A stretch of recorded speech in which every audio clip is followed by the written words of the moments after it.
Stockings by the fire, but the room's ice cold. All of us a gift, guess it came pre-sold.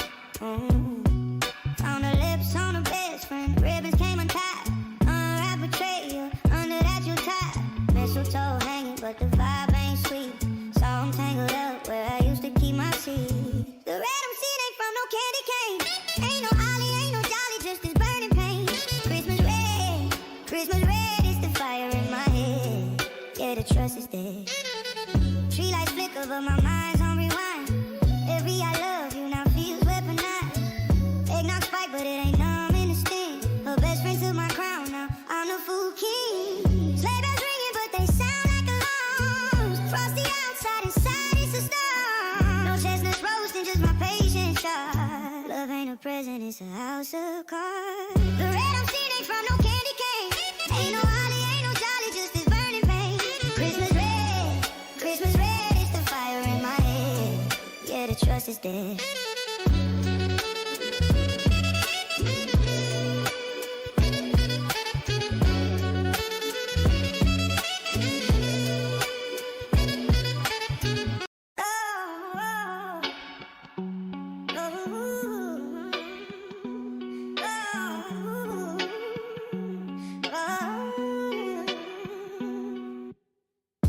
Stockings by the fire, but the room's ice cold.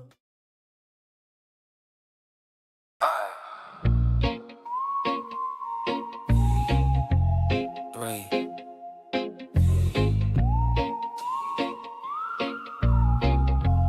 One. Yeah, we on. Pop a cork, set the scene. Gold glass, big dreams. Little hood, still pristine. Laugh lines where lipstick sheen. Secrets fizz when we sit down.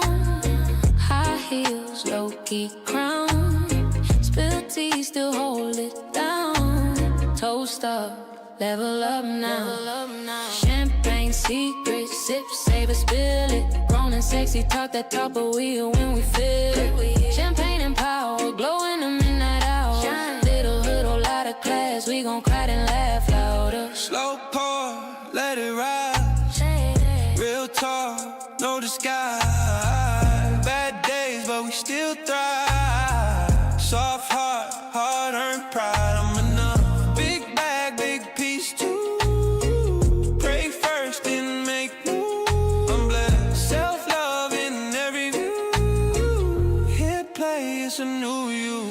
I'm chosen. Champagne secret, sip, save it, spill it. Grown and sexy, talk that talk, but we when we feel it. I'm healed. Champagne and power, glow in the midnight hour. Little hood, whole lot of class, we gon' cry and laugh louder. Picking down, move right. Deep breath, slow sound, champagne. Secrets out now, I'm ready.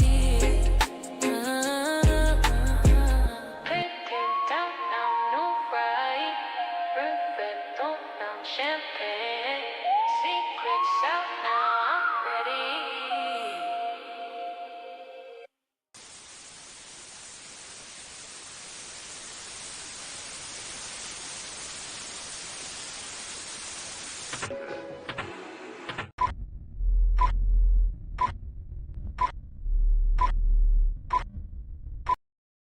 Hey girl, Hey girl, what you doing? nothing much.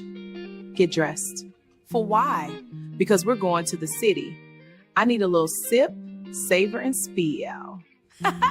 Let's toast. What you got going on tonight? Can't call it.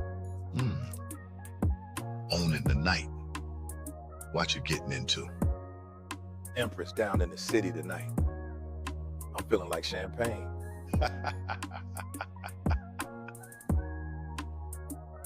Let's toast.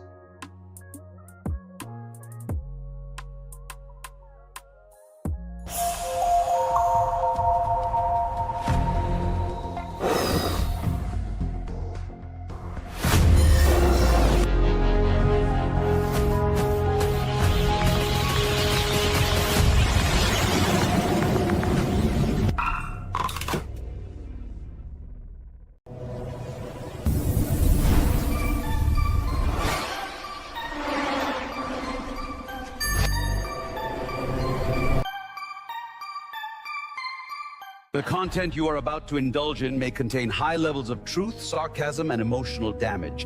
Viewer discretion is advised, but honestly, you clicked, so here we are. Side effects of watching may include sudden clarity about your life choices, uncontrollable laughter at inappropriate moments, mild to severe eye rolling at ignorant comments in the chat, increased confidence, boldness, and I said what I said energy, or getting read like a hardcover novel with highlighted notes. Your bad take being turned into tonight's entertainment. A free personality evaluation you didn't ask for, but clearly needed, and temporary embarrassment followed by permanent self-reflection, optional, but recommended. Do not consume if you are allergic to accountability, growth, hearing the truth without sugarcoating.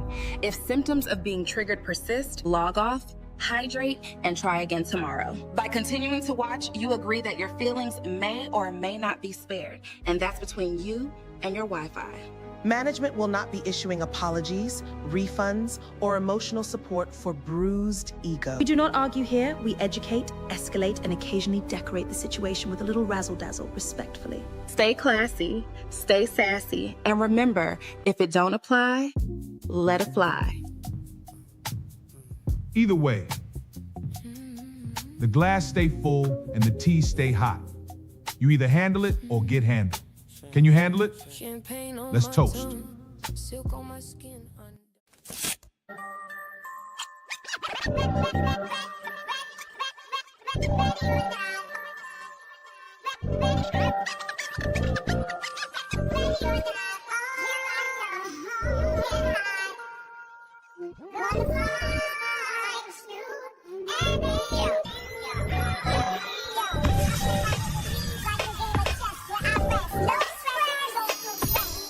You want answers? I think I'm entitled. You want answers? I want the truth! You can't handle the truth!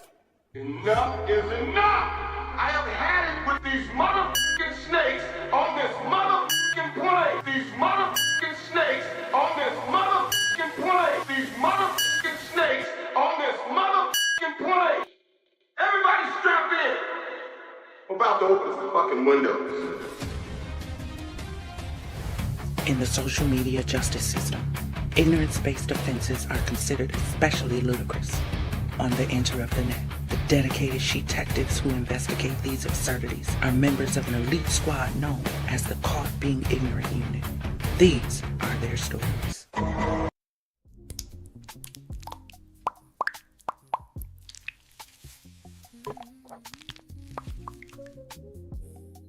Well, I know y'all see it on the screen. Wealth flows to you. Somebody receive it. Just receive it. This is the season of receive it. Just give me 1 second, y'all. Listen. I'm going to give y'all little introduction that y'all usually get. But listen, my son just called from the military, and I have not spoken to him in probably about a month. So I need y'all to chit-chat amongst yourselves. Make sure y'all nice and comfy. Grab your glasses, and I'll be right back, all right?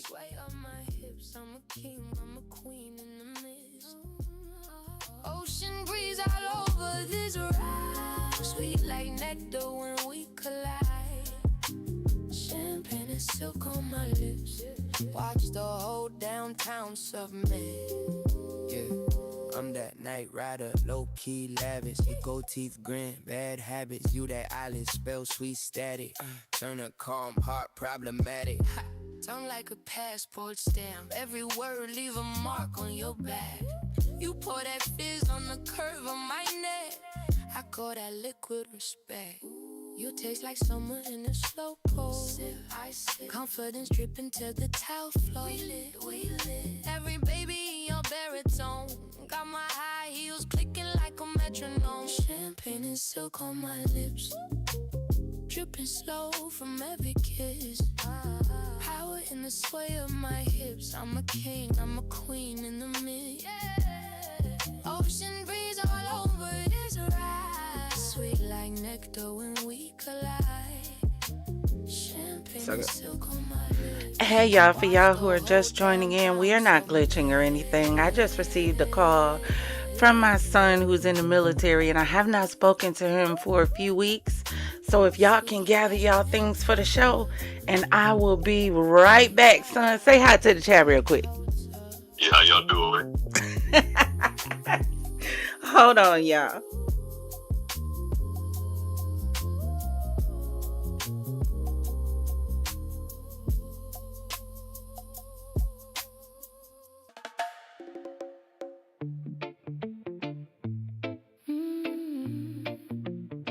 Champagne and silk.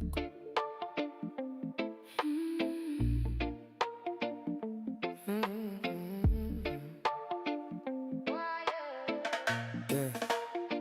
Champagne and silk drip off my tongue, gold on my wrists, moon on my lungs. You lean in close, soft on your skin. I taste the risk, then dive right in. Oh yeah.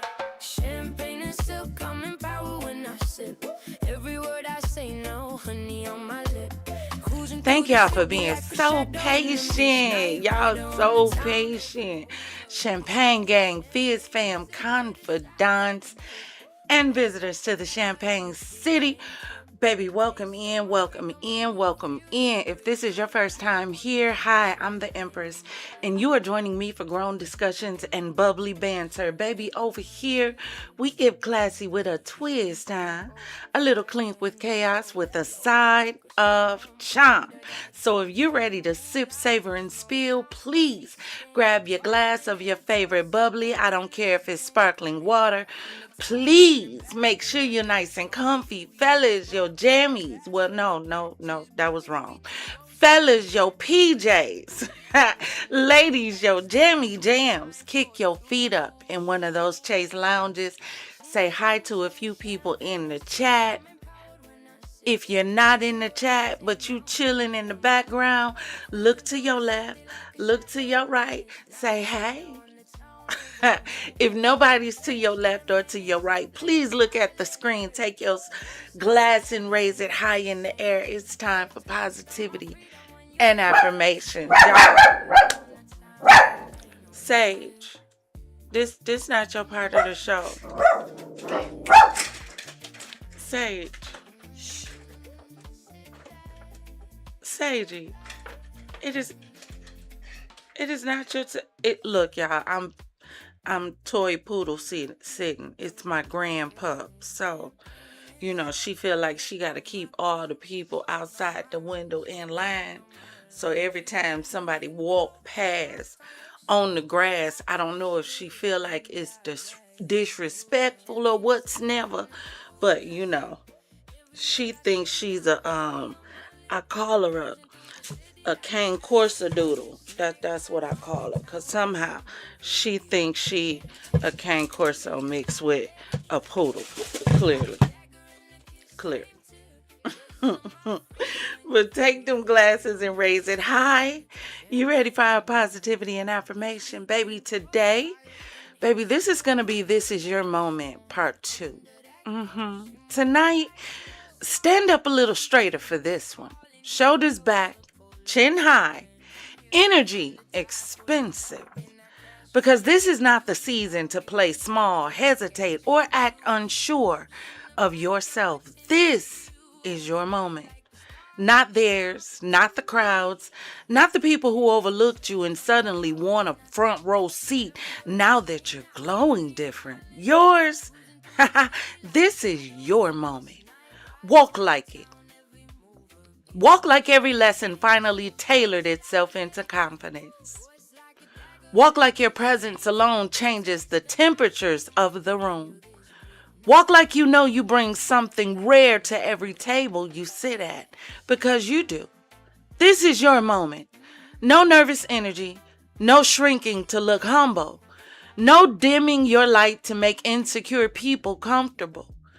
You've done enough hiding your brilliance behind politeness. Tonight, let it shine correctly. Smooth, intentional, unbothered. The kind of confidence that doesn't scream for attention, it simply becomes impossible to ignore. This is your moment. So stop looking around for confirmation. Stop asking if you're ready. The fact that you made it this far with your grace still intact, that's the confirmation. Now say it with me.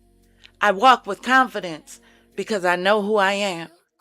I carry myself with intention because my presence matters. I stop shrinking my brilliance and I allow myself to be seen fully. I got it. And I move like the moment belongs to me. And tonight, baby, I step into the room like the whole atmosphere just upgraded. Because when I arrive, baby, the energy rises with me. And if you believe that deep down on the inside, let's toast.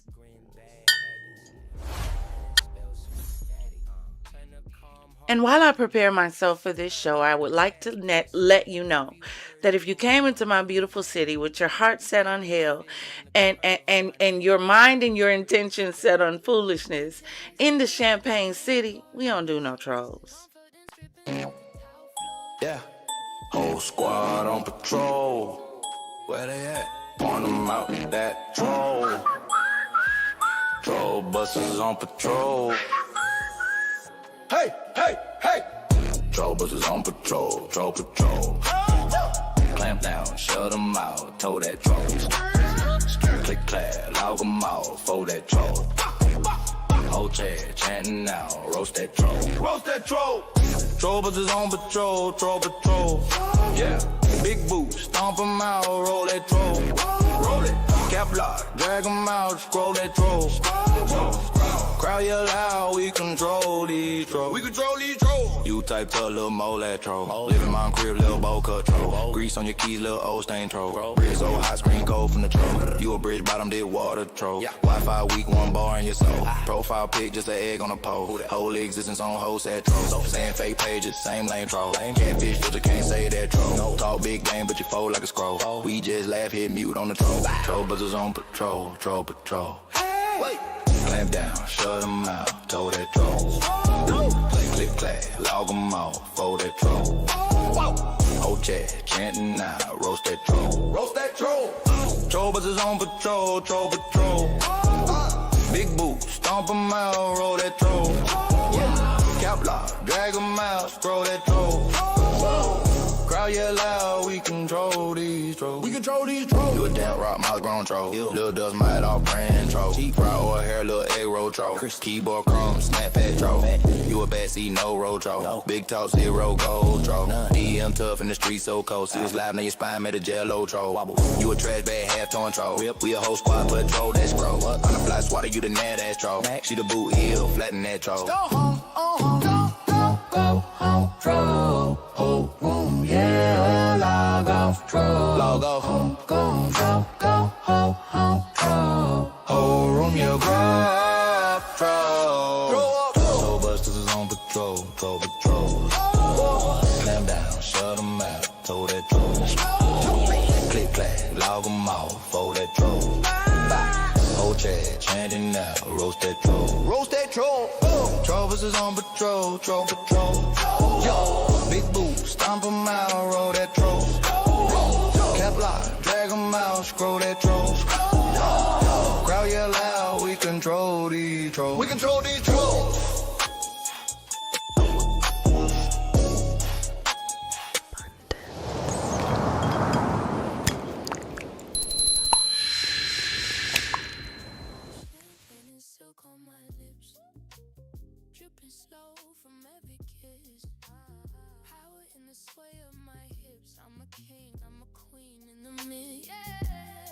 Ocean breeze all over this ride, sweet like nectar when we collide. Champagne and silk on my lips, watch the whole damn pound submit. What's going on, Champagne gang? And welcome into the Champagne City. And y'all listen, for today, we got a little bit of a different show because listen. I'm tired of them playing with us for real, right? This is the problem. I'm tired of them playing with us. I am tired of everybody doing a live action version of something, right? Hold on. Y'all gonna tell me that right now, this whole thing going on with the Strait of Hormuz doesn't look like a live action version of You Sank My Battleship? Y'all don't remember the old Battleship game? Like, I was a professional player. Like, I don't know about y'all, and I'm not even talking about the electronic version, you know, when y'all got upgraded. No, when you had to grab the pegs and put the pegs on the board and in the shit, you know, the whole manualness of it. Anybody else feel like this whole battle for the Strait feels like a giant game of Battleship? Nobody else? Okay, hold on one second, because I'm gonna break it down for you. Don't even worry. Yeah, y'all know I'll tell you in a second to follow me. Just follow me. There's a method to my madness always. But hold on, I forgot to put this picture up. Give me 1 second. And welcome into the Champagne City. Yeah, I was so excited to talk to my son. I haven't spoken to him in so long. Lord, he's in the military. He's in the Air Force. And sheesh, just hearing his voice. But I want to show y'all this.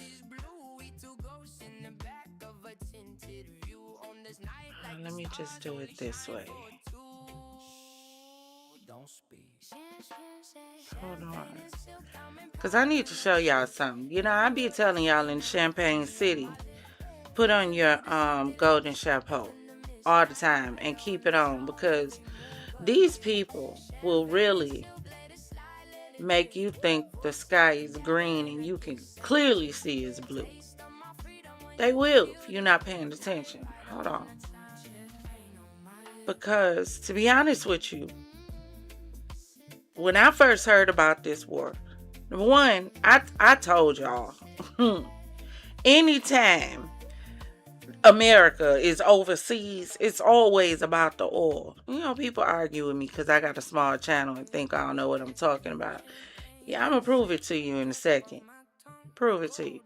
But I need y'all to check this out. When I first saw this right here, or should I say, when I first heard of this war and I'm seeing the Strait of Hormuz and everything, and because I'm not into geography and I don't pay attention to stuff going on overseas like that, I really didn't know what was going on with this war. Hold on, let me see if I can slow this speed down. Give me a second.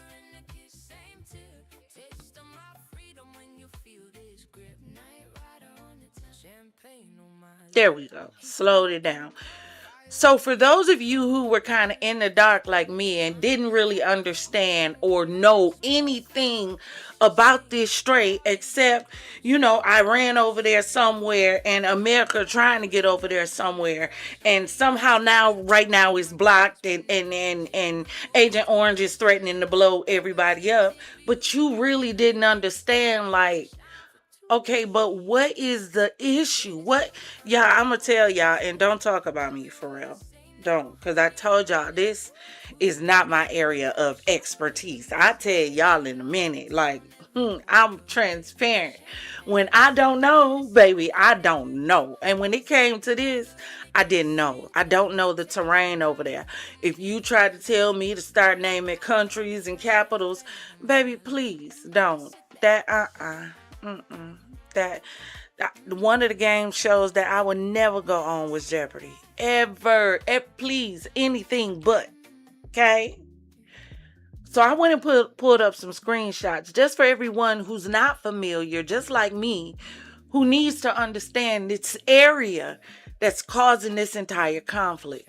So if you see the red circle that's going around, right, that's the little strait of Hormuz. And when I was sitting there thinking about it, all of a sudden in my mind, now I keep telling y'all, when y'all over here in the Champagne City, you gotta use your imagination.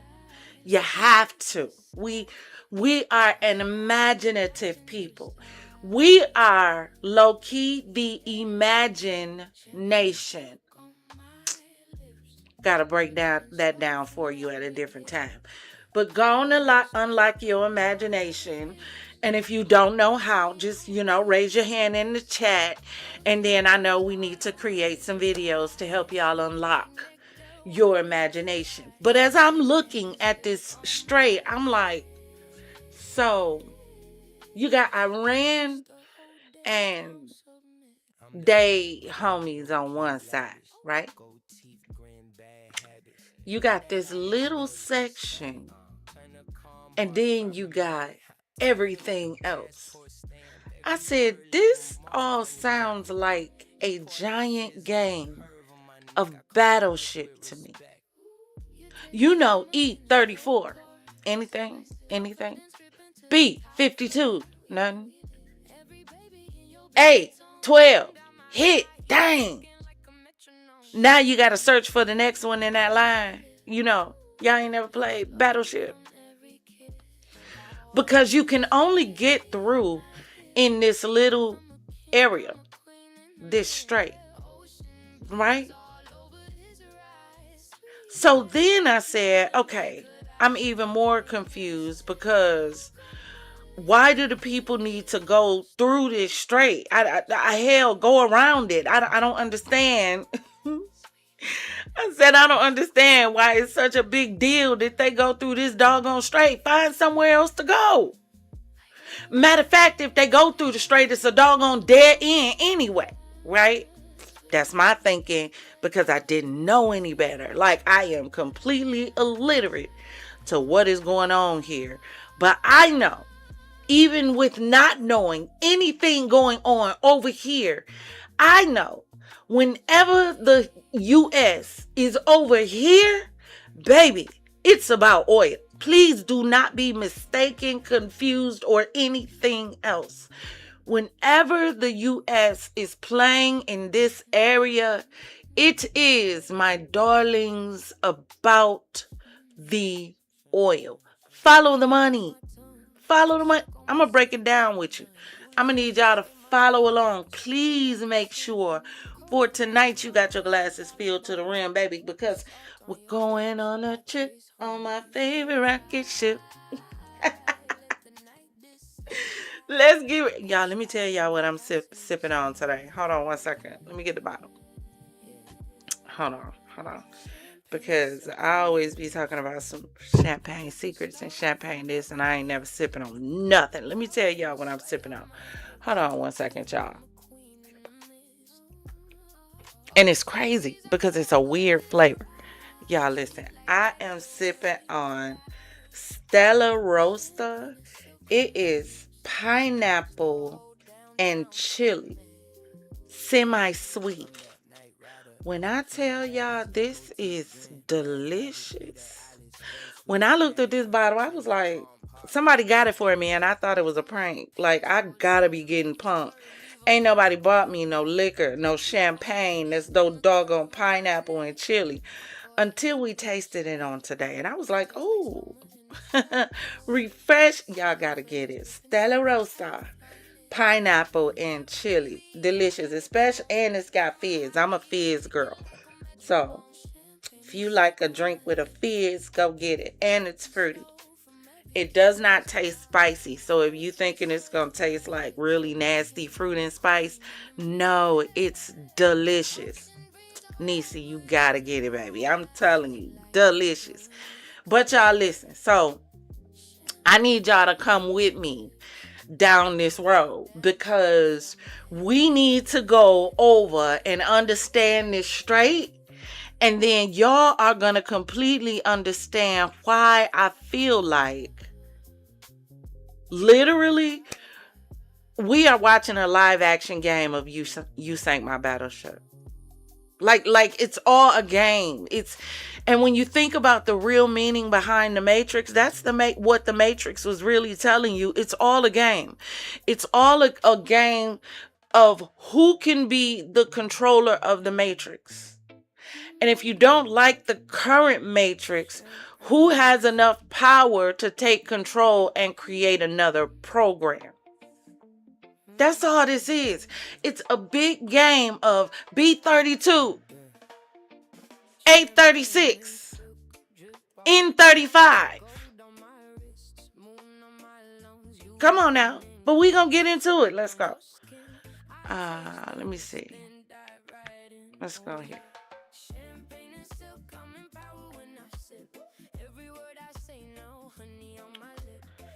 No, I don't want you going there yet. Hold on.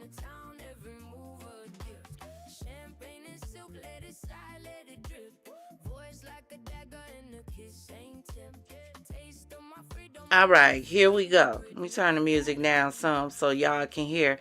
Please make sure you have your glasses filled to the rim, school up, because we finna go to school a little bit. We are headed to the Strait of Hormuz. This is called You Sank My Battleship, Strait of Hormuz edition. History's biggest game, baby, because the game is being played. Y'all just don't see the pieces. Oh, yes, it's a game. And it's so much of a game that is sickening. And I'm gonna show you. I'm gonna show you. Watch this. Let's go. Now, for those of us who do not completely understand the importance of the Strait of Hormuz, let me blow this up some.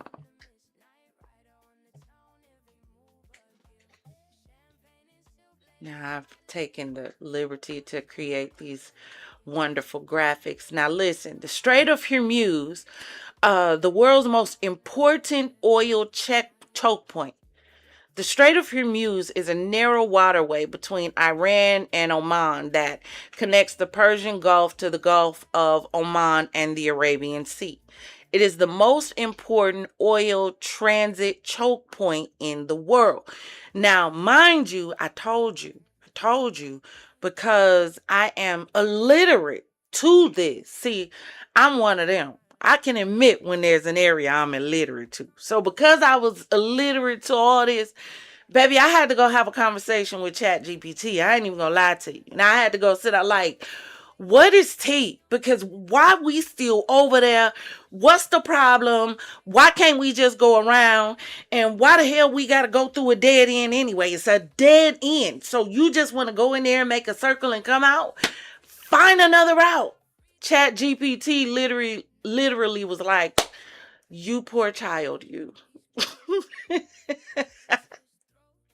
How misinformed you are about what's going on. So I said, okay, you know, that's fine. I can admit when I'm misinformed and I don't know because I don't pay attention to all this because I know it's always about the oil. So I don't need to understand the geography to know that all of this is about the oil and not what they want you to believe about the oil.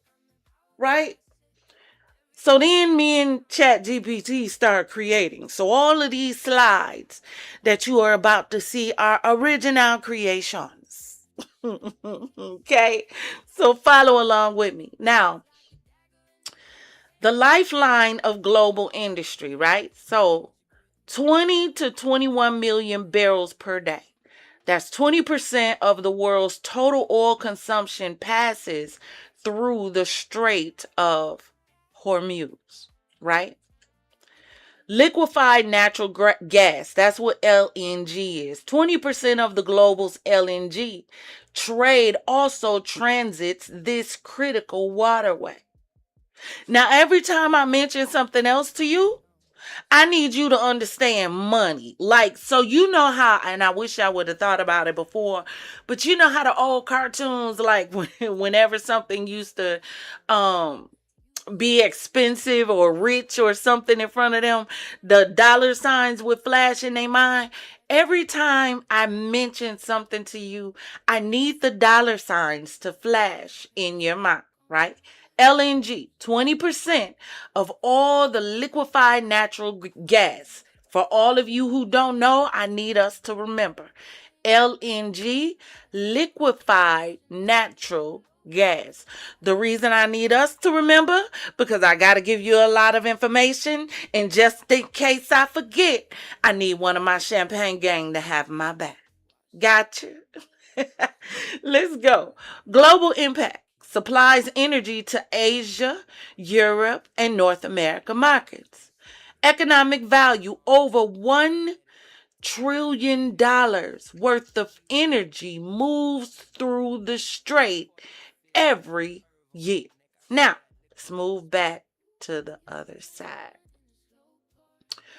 Who uses the strait? Now, if you have on your golden chapeau, I need you to pay attention.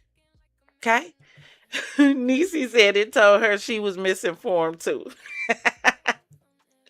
So listen. Hold on, y'all. I need to take a sip. Y'all take a sip. Y'all with me? You're following me? Okay. Is these charts charting? Y'all better come on here. Y'all know I do all this by myself. Y'all better give me some snapping fingers in the chat or something.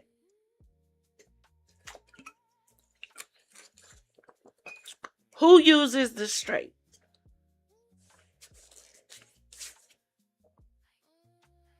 Let me blow this up a little bit more so I can see it.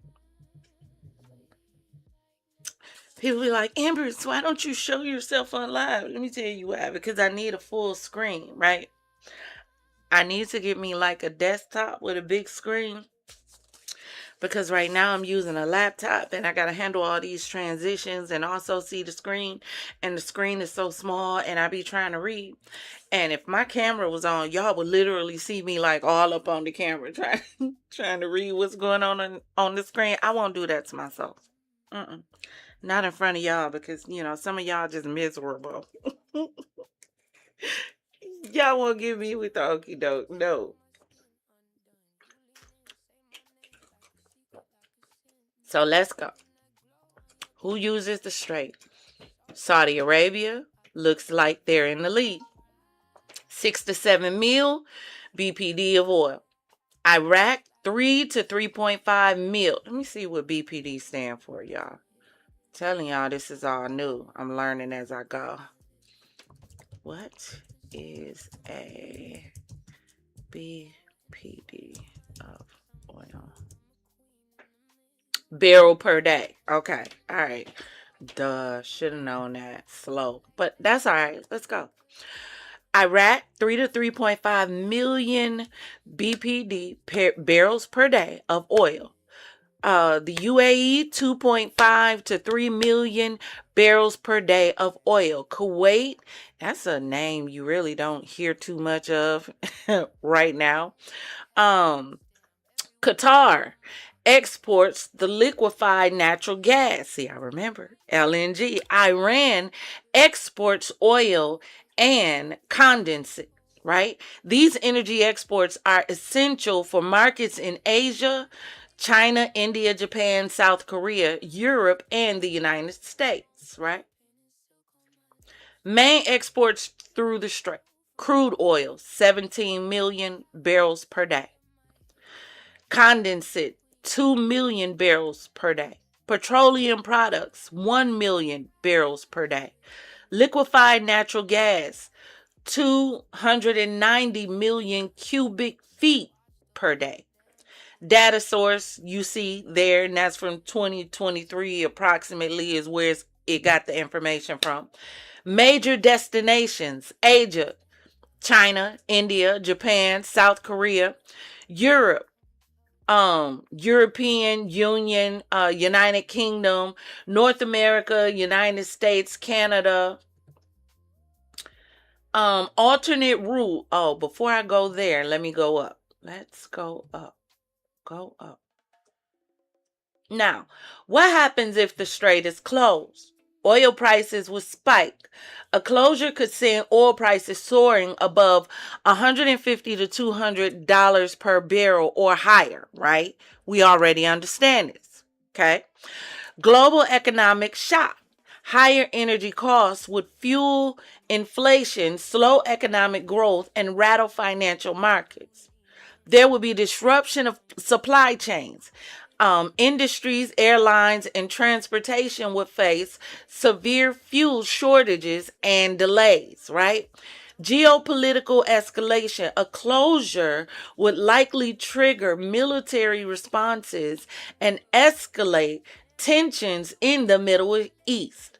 Longer and costlier alternatives. Tankers would be forced to take much longer routes around Africa, increasing costs and delivery times by week.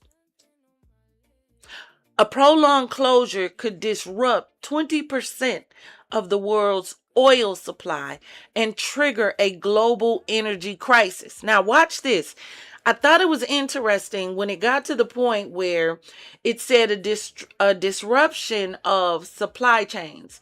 And in there specifically, it says industries, airlines, right? Let's jump over somewhere because I forgot to go somewhere before we started. That's all right. You can go now.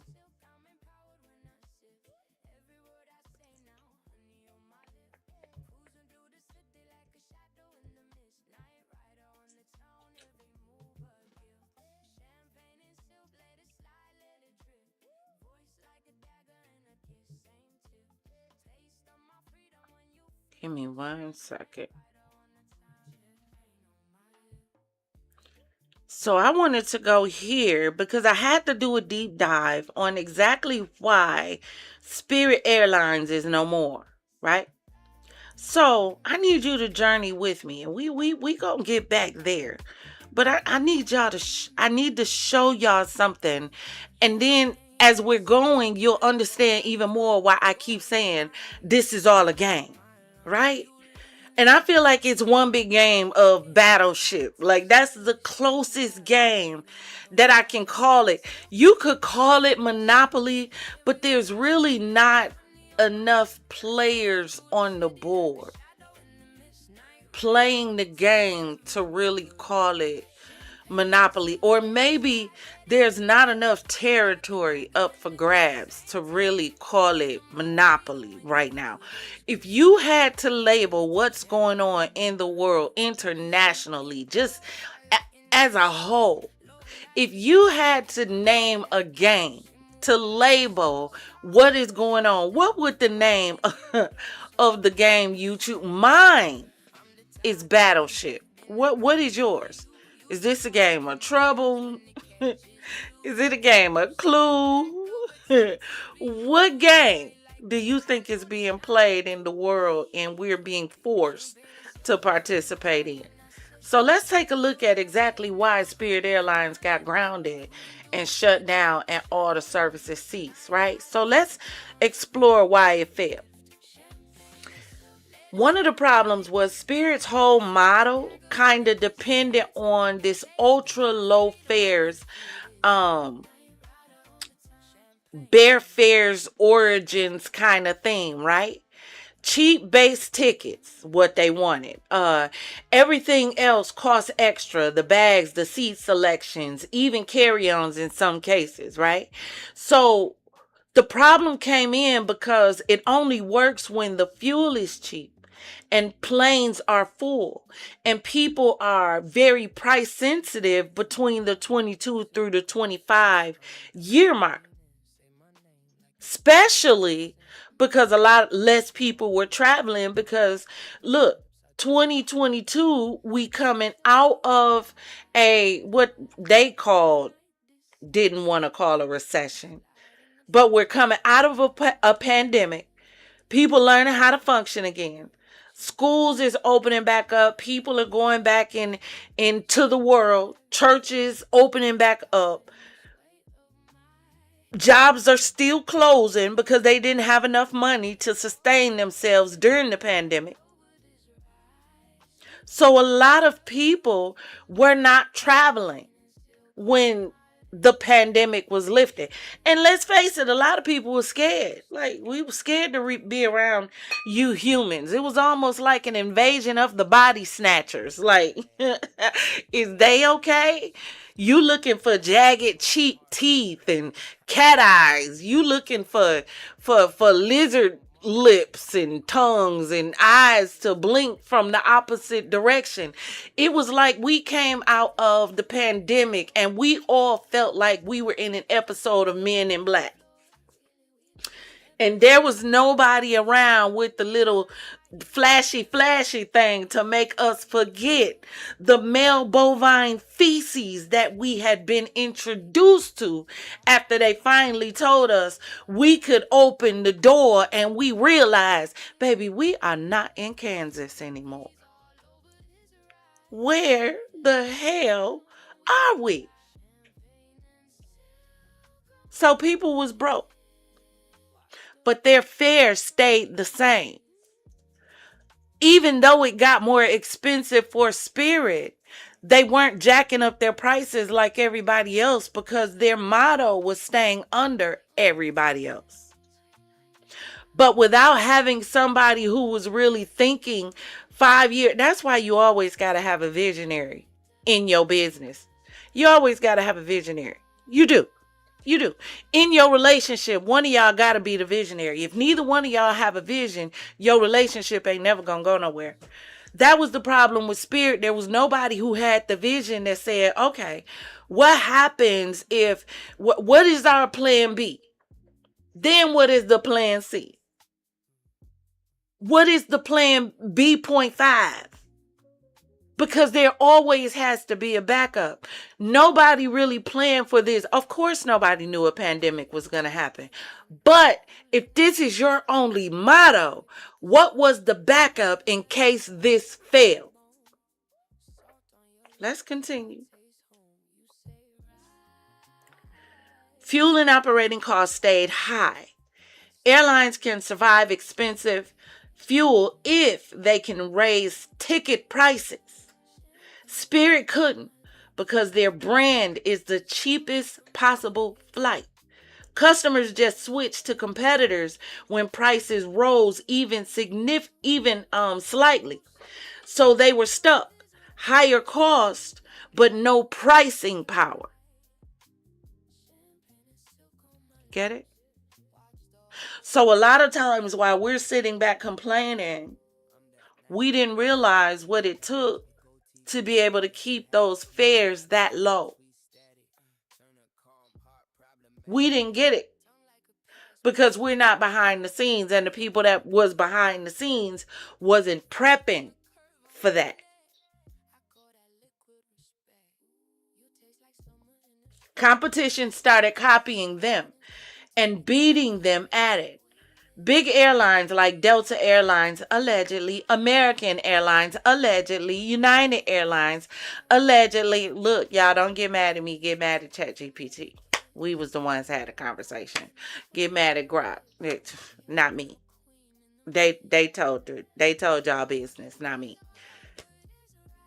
Started offering basic economy fares, flash sales, bundled cheap seats that felt similar to Spirit, so Spirit lost its only cheap option advantage. This is one of the things that y'all don't understand about corporate America. You don't. When I listen to a lot of the young girls, especially the young girls who are on the social medias, little sites, Zeus networks. Zeus. Now that's TV. The other ones that you see on YouTube that are popping up now, where they feel like you owe them something because of who they feel they are in their eyes. And you can tell majority of them have never been in a corporate America setting, because I wish you would step into a corporate America business and walk into an office and tell a boss what you're going to do. Not in real corporate America. See, the problem is a lot of y'all are in spaces that are cosplaying as corporate America. Just because you got an LLC, open a business, and hired a few people doesn't make you corporate, boo-boo. It just make you a boo with a business. That's it. That's it. Corporate is very different. Very different. That's why some of us have thicker skin, because we survived corporate America. Where it was a dog-eat-dog world, baby. Corporate America.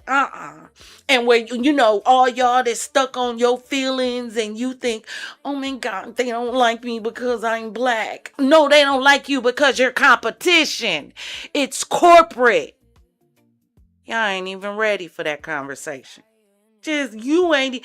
Do you know what some of them will do to each other to get to the top? And you think it's all about you? Baby, please, go rinse yourself off in Lake Minnetonka or something. Get it together. Get it together. Go to sleep and try again. Try again. I can tell some of y'all have never been corporate, because this is what they do. When they realize that you have a strategy that's pulling the people, they take the strategy and make a strategy that's close enough to it and flip it so it's not copyright infringement. Because let's face it, the bigger airlines can offer more. They've been around longer. They have older money. They have more amenities they can throw behind it. So of course, if I'm looking over here and I got internet thrown in, and I also get some miles thrown in, and I also get free movies thrown in, and I also get 2 free drinks, a flight thrown in, yeah, I'm gonna look over here at so-and-so's airline and be like, oh yeah, Spirit, you know, it was fun while it lasted. Hasta la vista. Sayonara, baby. Because that's what, it's the industry. It's the dog-eat-dog world. And Spirit didn't have anybody that was preparing, one, for what happens if your model fails. What happens if us being the lowest rate, period, no longer works for the airline, number one. And then two, what happens when our competition starts competing? Because you got to remember, you're still an airline. I remember when we was watching, what was it, Beauty and Black, and what's her name was talking to Mallory, and she was like, you know, I'm so tired. She was like, I just wish I get to a place. It always seems like somebody is out to get you. She said, when you playing with this level of money, baby, she said, it's always somebody you got to get before they get you. It's the same way in business. I really want to know who dropped the ball on this and closed their eyes and wasn't paying attention to this coming down the pipeline and preparing for it. Something wicked this way comes. I told y'all that before. Something in the milk don't smell. It is all a game of you sank my battleship. I promise you. Come on, let's go. Because I need to get back and show y'all how this is all a game of Battleship. Then the customer experience problem caught up to Spirit because they have long been known for cramped seating, heavy fees, strict policies that used to be fine because it was cheap. But when prices rose across the board, people thought, if I'm paying more anyway, I might as well fly a normal airline. So loyalty collapsed. I ain't gonna lie, I'm 5'11", so, you know, baby girl got legs. And yeah, when I sat in the Spirit seat, I had to turn a little sideways, just a little bit, you know, because my knees had to be comfortable. I did. They was cramped. But let me tell y'all something. Hold on. Let me get to the end. Then I'm going to tell y'all something for all y'all that's happy Spirit is gone. Let me tell y'all about y'allself. Dead and failed merger sealed it. Spirit tried to survive through consolidation, attempted merger talks with other airlines, especially Frontier, legal battles and regulatory delays. Debt kept piling up while deals stalled. So they were basically burning cash while waiting for a rescue that never finalized.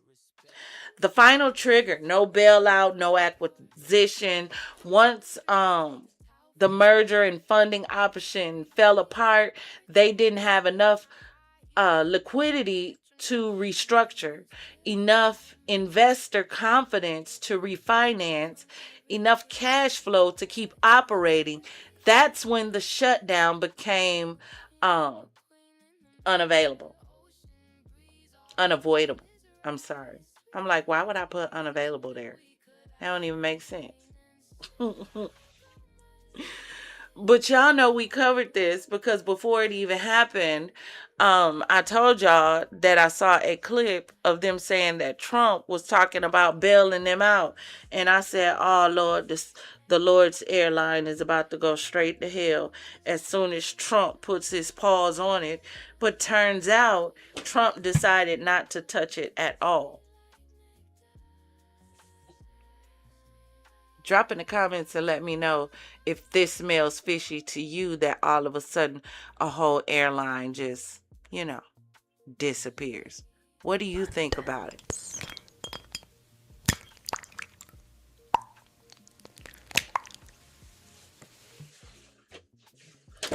Abundance recognizes you. Receive it. Receive it. Receive it. Y'all better start claiming what y'all want. That's what you better start doing. Now let's get back into it. All right. Okay. Let's get up here in the corner.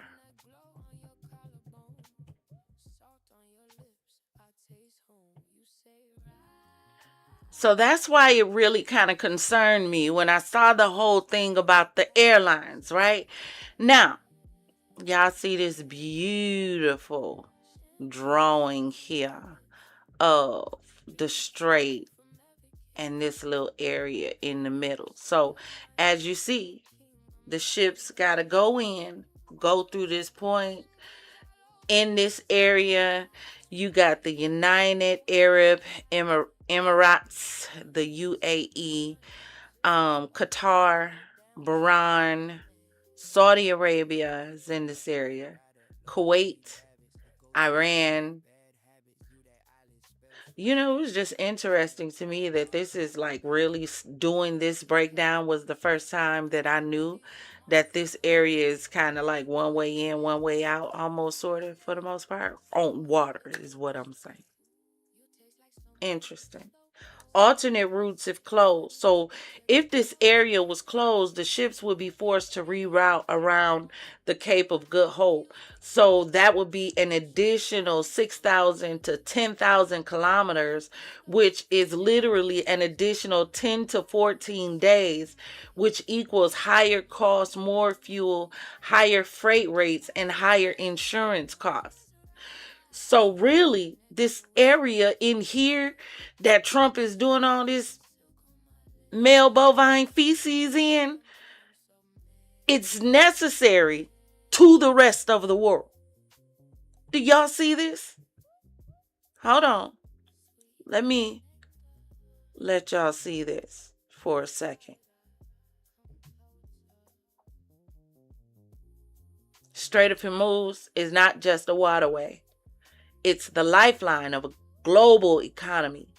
Its stability keeps energy flowing. Its closure could stop the world. Majority of the oil, the liquefied natural gas, all of it flows through here for the most part. Crude oil, petroleum products. Because this is the closest. I keep telling y'all, anytime that we're playing over here, it's always about the oil, but it's not for reasons that y'all think. Let's continue. Now, you remember I asked that question because I told y'all in this area, I'm very willing to admit that I'm, extremely illiterate when it comes to stuff having to do with stuff over here. All I know, and all I need y'all to know after tonight, if you don't want to absorb all this information, the only thing I want you to remember from tonight is anytime the US of A is playing in this area, baby, it's about the oil. On the next live, I'm going to show you, and we're going to go and watch some videos on how some of these Arabian princes live off this oil money. Baby, this is all about the oil money. Baby, these people have their eyes on them princes over there and how they sitting over there all gold, everything. From the toilet to the bidet to the walls to the bed frames to hell, the rings to the cars to the shoes they wear, everything 24 karat magic in the air. And Trump eyes getting big looking over there saying, yeah, I want some of that. Y'all know what? Hold on a second. I can tell y'all. I can tell y'all exactly. Hold on.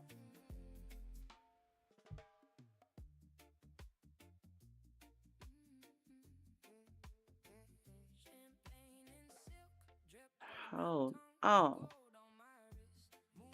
I forgot to add it. Sister Girly show been added now. We in OBS, so adding stuff work a little bit different around here.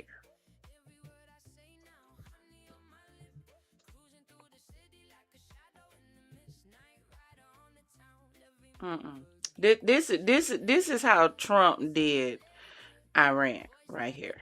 Hold on. Little motherfucker gonna try to rob me.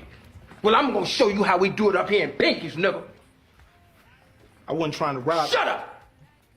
Before I bust a cap up in your ass. Now, what you done with Day and Roach? Day is my people. Shut up! Now, who sent you, nigga? Nobody sent me. Say another motherfucking word and this shit is over. And I ain't playing, nigga. And I ain't playing, nigga. Now, you ain't got no gun. But where the weed at? I ain't got no weed. Shut the fuck, shut. Did I say, no? Oh, shit. Say it again. Say something else. Oh, say something else. Say something else, nigga. Y'all trying to tell me they ain't Trump right now? I'll go with your mama, not me. Look, I keep telling y'all, I don't have a problem with MAGA coming over here. I have a problem with maggots invading my beautiful city. But, you know, MAGA can come over whenever they want to. I don't care who you choose to like. You know, that's on you. God gave you a choice. You know, you got to deal with the consequences of your choice, not me. Not me. I ain't going to tell you who to choose. All I'm going to tell you is, you know, just make sure. Make sure your choice choose you back. That's all I'm saying. Because, you know, we meocrats, we won't choose a side. We choose a standard. It's in the store. Y'all, please go check out the Champagne City store. Please. It is in the description of every video. But y'all, let's get into this part 2 real quick. Hold on. Let's get into the part 2 so that we can all understand what's going on in this strait. Let me blow it up.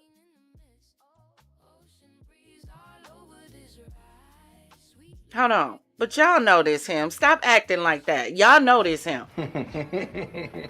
Little motherfucker gonna try to rob me. Well, I'm gonna show you how we do it up here in Pinkies, nigga.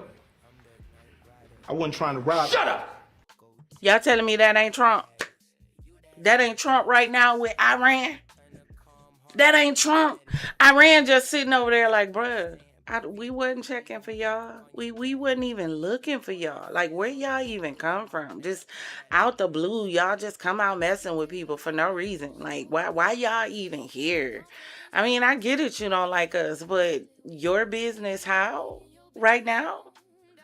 Don't you got thugs in your own home you need to handle? You know, don't you got a J6 thing or 3 you need to deal with? Maybe. I don't know. You got... You know, your streets running red. You know, people going cuckoo for Cocoa Puffs. Babies being found in suitcases. I'm just being found buried in grounds, being found in the house.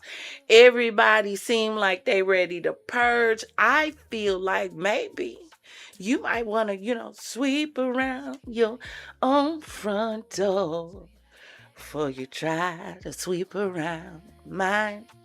Ain't that what the song used to? This is Sunday. Ain't that what it say? Come on, somebody sing it with me. Sweep around your own front door before you try to sweep around mine. We singing that for Iran because Agent Orange played too much. He is definitely an agent of mass discoloration, baby. It's just orange everywhere. Ain't nobody seeing clearly. That's why can't nobody tell the days, the seasons, the food don't taste the same, the sky don't look the same. People concerned that they skin not moving the same no more. The hell is, I told y'all when we got locked down in 2020. We opened up and we realized that we wasn't in Kansas no more. Yeah, I'm starting to believe that the movies that we watched in our childhood had some truth to it. And we might really need to go back and really dissect some of them old movies, because I think they was trying to really foretell the future just a little bit.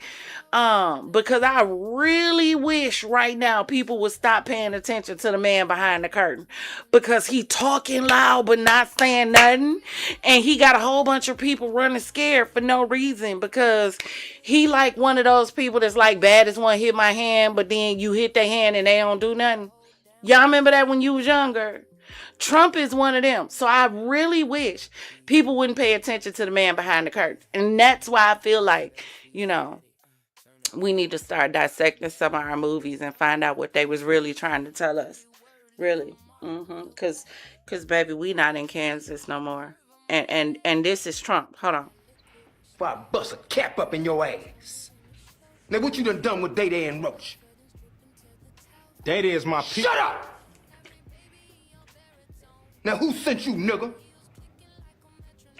Nobody sent me. Say another motherfucking word and this shit is over. And I ain't playing, nigga.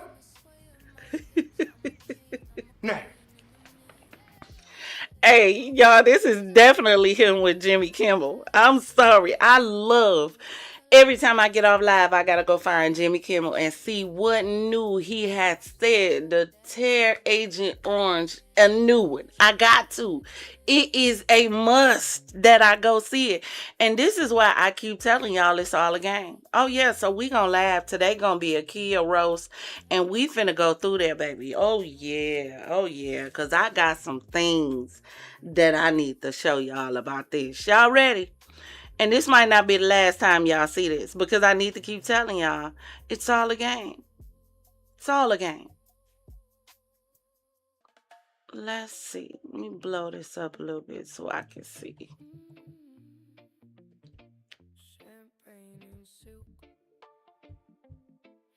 And give me 1 second, y'all, because I gotta put it on the screen. Hold on.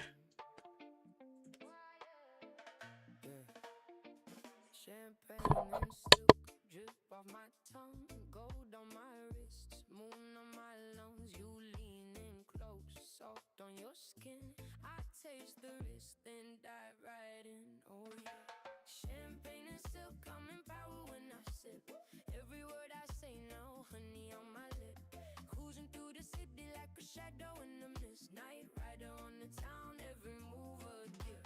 Champagne and silk, let it slide, let it drip. Voice like a dagger and a kiss ain't tip. Taste of my freedom when you feel this grit. Night rider on the town, champagne on my lip. Still here, y'all. Just give me a second. Putting it on the TV so I can see it. 1 second.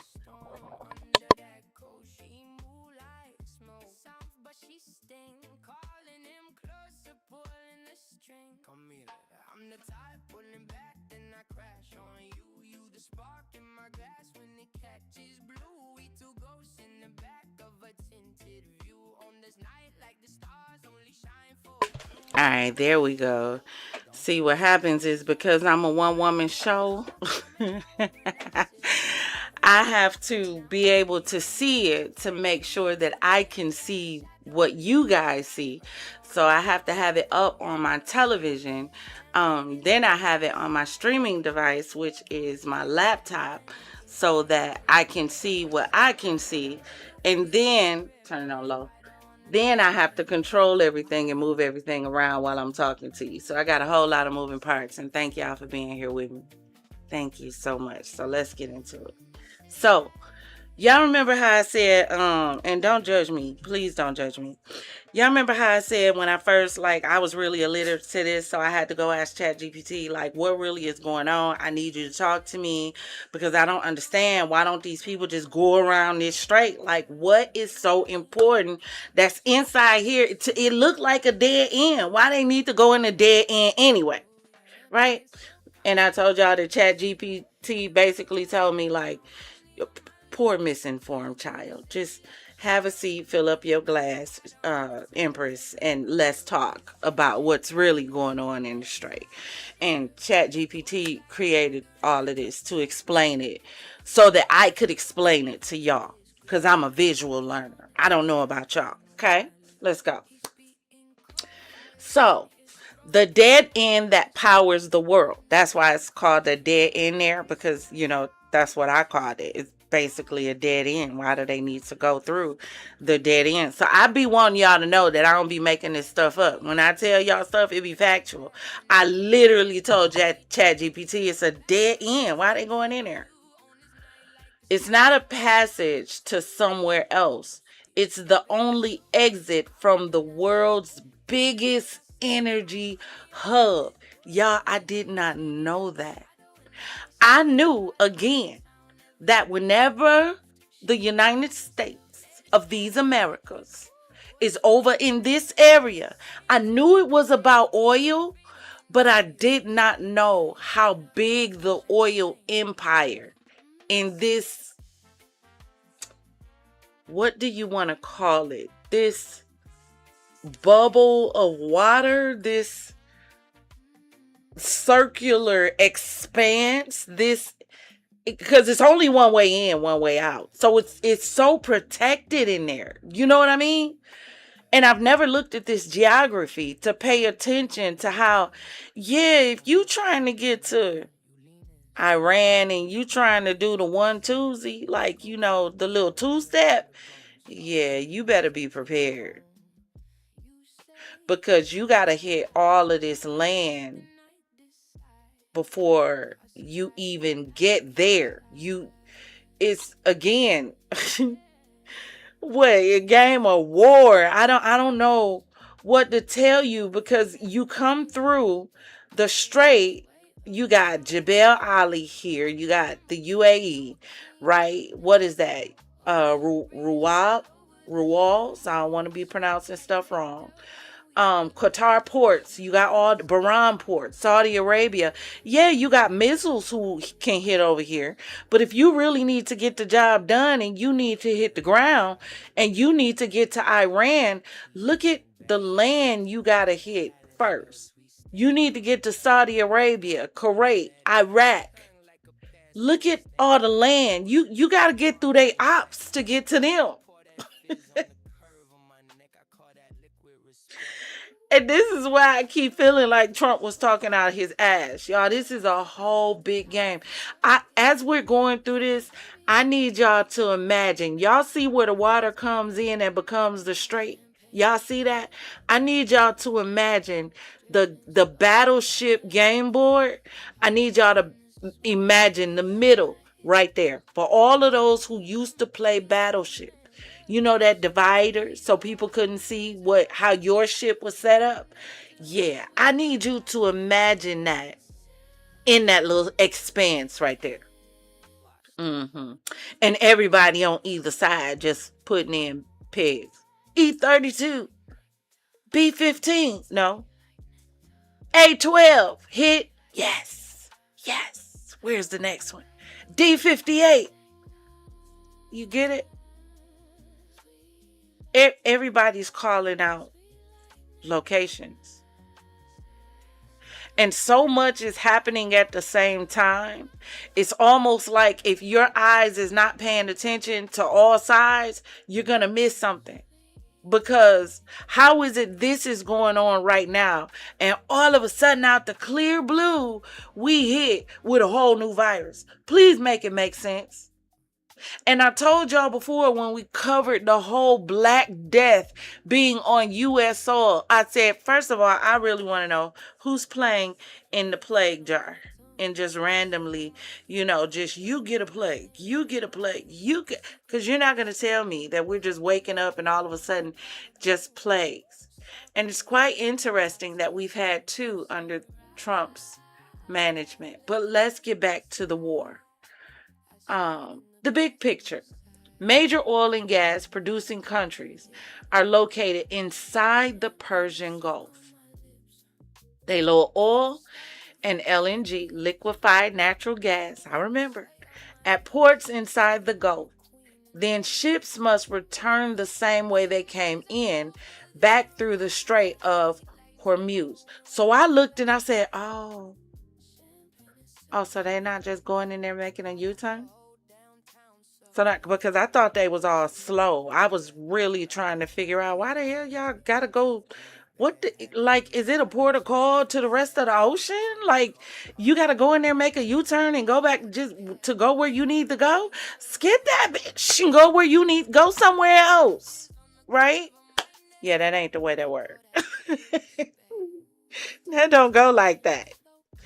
So, it says tanker enters to load oil, tanker exits after loading, ship to global markets. So number 2, who is inside the Persian Gulf? So these countries export the energy the world relies on. Saudi Arabia, and I think we looked at that, 6 to 7 million barrels a day. So Saudi Arabia is sitting on money. That's why I keep telling y'all, anytime it's over here, it is about oil. But not for the reason you think. Stay with me now. Y'all got your glasses filled up? Okay. Iraq, 3 to 3.5. Kuwait, 2 to 2.5. The UAE, 2.5 to 3. Qatar, liquefied natural gas. Bahrain, oil and refinery. Iran, 2 to 2.5 million barrels. So together, 20 to 21 million barrels per day of oil passes through the Persian Gulf. 20% of the world's total oil consumption. So we go to the other side. It says, what's on the other side? So you have the Persian Gulf, a giant energy cul-de-sac. The Persian Gulf is almost completely surrounded by land. It has only one natural sea exit, the Strait of Hormuz. So again, only one way in and one way out. So that's why Iran be sitting back like, yeah, come on, you bad. Come holler at me. Stand 10 toes on it. Come see me. You want me? All right, come on. Baddest one hit my hand. You bad. Come through. Come through my strait. I want to see you do it. Thank you, niece. I'm glad y'all can hear it. I didn't know if y'all can hear the music in the background. Because I hear stuff differently than y'all hear it. So I'm glad you can hear it. But yeah, so gotta go in and out that way. So all these tankers must turn around and exit through the Strait of Hormuz after loading. As you see, it's labeled in red. 21 miles, 33 kilometers wide. Shipping lane in each direction is only about 2 miles wide. It's real crazy hearing them talking about shipping lanes on the water. And it's like, how do they know the lanes automatically? That's what I try. Even in the air, that's something I've never been able to figure out. Like, there's no lines, allegedly. So how do they know? Like, turn at this point, turn at that point, that your lane is here and not over there. And so that ships not bumping into each other even accidentally because you don't know where the lanes. That's interesting to me. Y'all go to hell. Argue with your mama. That's interesting to me. Number 3, why it has to flow through here. No other sea exit. The Persian Gulf is landlocked on all sides except the Strait of Hormuz. Now, if this is not true, it's ChatGPT's lie to tell. Pipelines can't replace ships. Pipelines have very limited capacity and cannot handle 20 plus million barrels per day. Too far, too costly. Shipping around Africa adds 6,000 to 10,000 kilometers. And 10 to 14 extra days. The world depends on it. There is no other choke point that handles this volume of energy. So we already talked about what happens when it closes. Oil gets trapped. Prices skyrocket. Y'all, I can't talk today. I might be a little too medicated. Or it might be that pineapple chili Stella. One or the other. But it's Mother's Day, and happy Mother's Day to all of you beautiful, gorgeous, lovely mothers out there. Let me tell y'all something. Don't let nobody, your kids, your friends, or nobody, make you feel less than who you are. Don't. You are enough. You are. And anything that you feel like needs to be fixed, you have the power to fix it. Nobody has the power, privilege, or authority to make you feel less than who you are except you. Stop making people or allowing people to make you doubt your motherhood because of how they feel you should have mothered. Parenting doesn't come with a manual. Even the best mothers have made mistakes if they look you in the face and tell you the truth. So baby girl, today is our day. Lift your head up and smile. You are still here. And as long as you gave it all you had, baby, you did the best you could and you still here to do some more. So rise, Sally, rise. Wipe your weeping eyes. Put your hand on your hip. Let your backbone slip. It's Mother's Day, baby. Happy Mother's Day. And if you know you didn't do right, and you know you got some things that you need to go back and get together and just be honest and say, hey, you know what? I did that. I didn't know any better. I might have been too young. I might not have been thinking straight. Whatever the case, I ain't gonna make an excuse for how you feel, but I love you and I'm sorry. Some of y'all need to ask for forgiveness so that you can move on and be the best version of you that you can possibly be. Got your kids running around here crying and hurt because of your behavior and you won't get it together. But you telling everybody that they the problem in the relationship. No, mama. Go fix that relationship with them kids. Happy Mother's Day. Now let's get back to the Strait. We've already talked about what happens when the Strait closes. The oil gets trapped, prices skyrocket, supply chains collapse, all of that. There's a global economic crisis. Persian Gulf energy warehouse, basically. The Strait of Hormuz, Lord, yeah, I hate trying to pronounce this word. Hormuz, it sounds like Hormel, so every time I get ready to say it, I be wanting to say Hormel, and I gotta like add the UZ before the EL come out. That's the problem. It's the doorway. It's the arch. And the arch to who? Baby, the world. That's why they over there balling out of control. Y'all think y'all balling over here in the States? Baby, please. Please.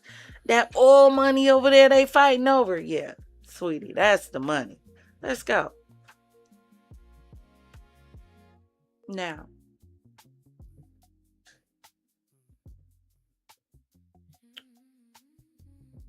Let's go.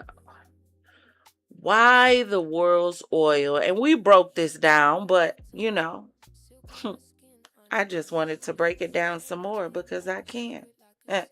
And why the world's oil must flow through the Strait of Hormuz, and why closing it would trigger a global crisis. Now, this is why we're running into the issue that we're running into now over there with Agent Orange threatening, fighting, and them closing it and all it is because Trump won't get somewhere and sit his ass down.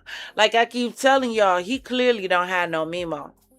He clearly don't have nobody, old Mima, Nene, Gigi, or nobody to look him in the face and tell him, you know what, get somewhere and sit down.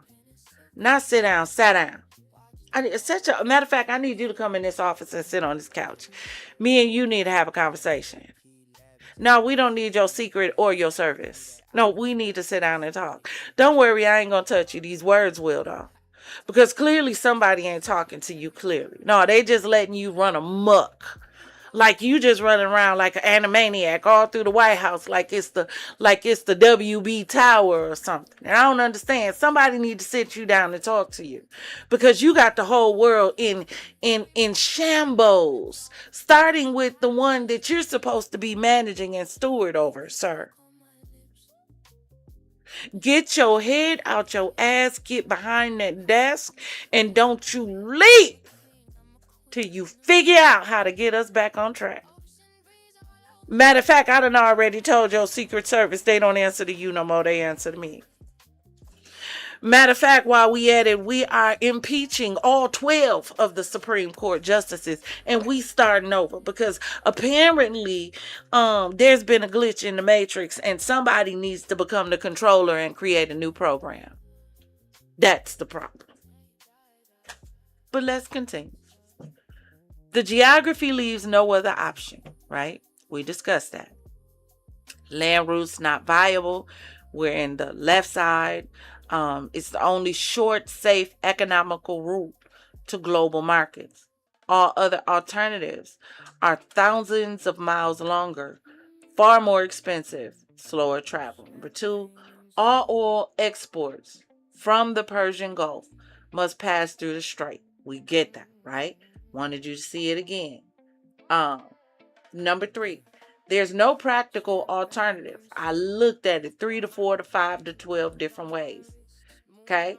Sailing around Africa, way too far, way too costly. Trying to go across land, they don't have anything that can carry that much oil. So the only way to get the oil is to get through the strait, right? Let's continue.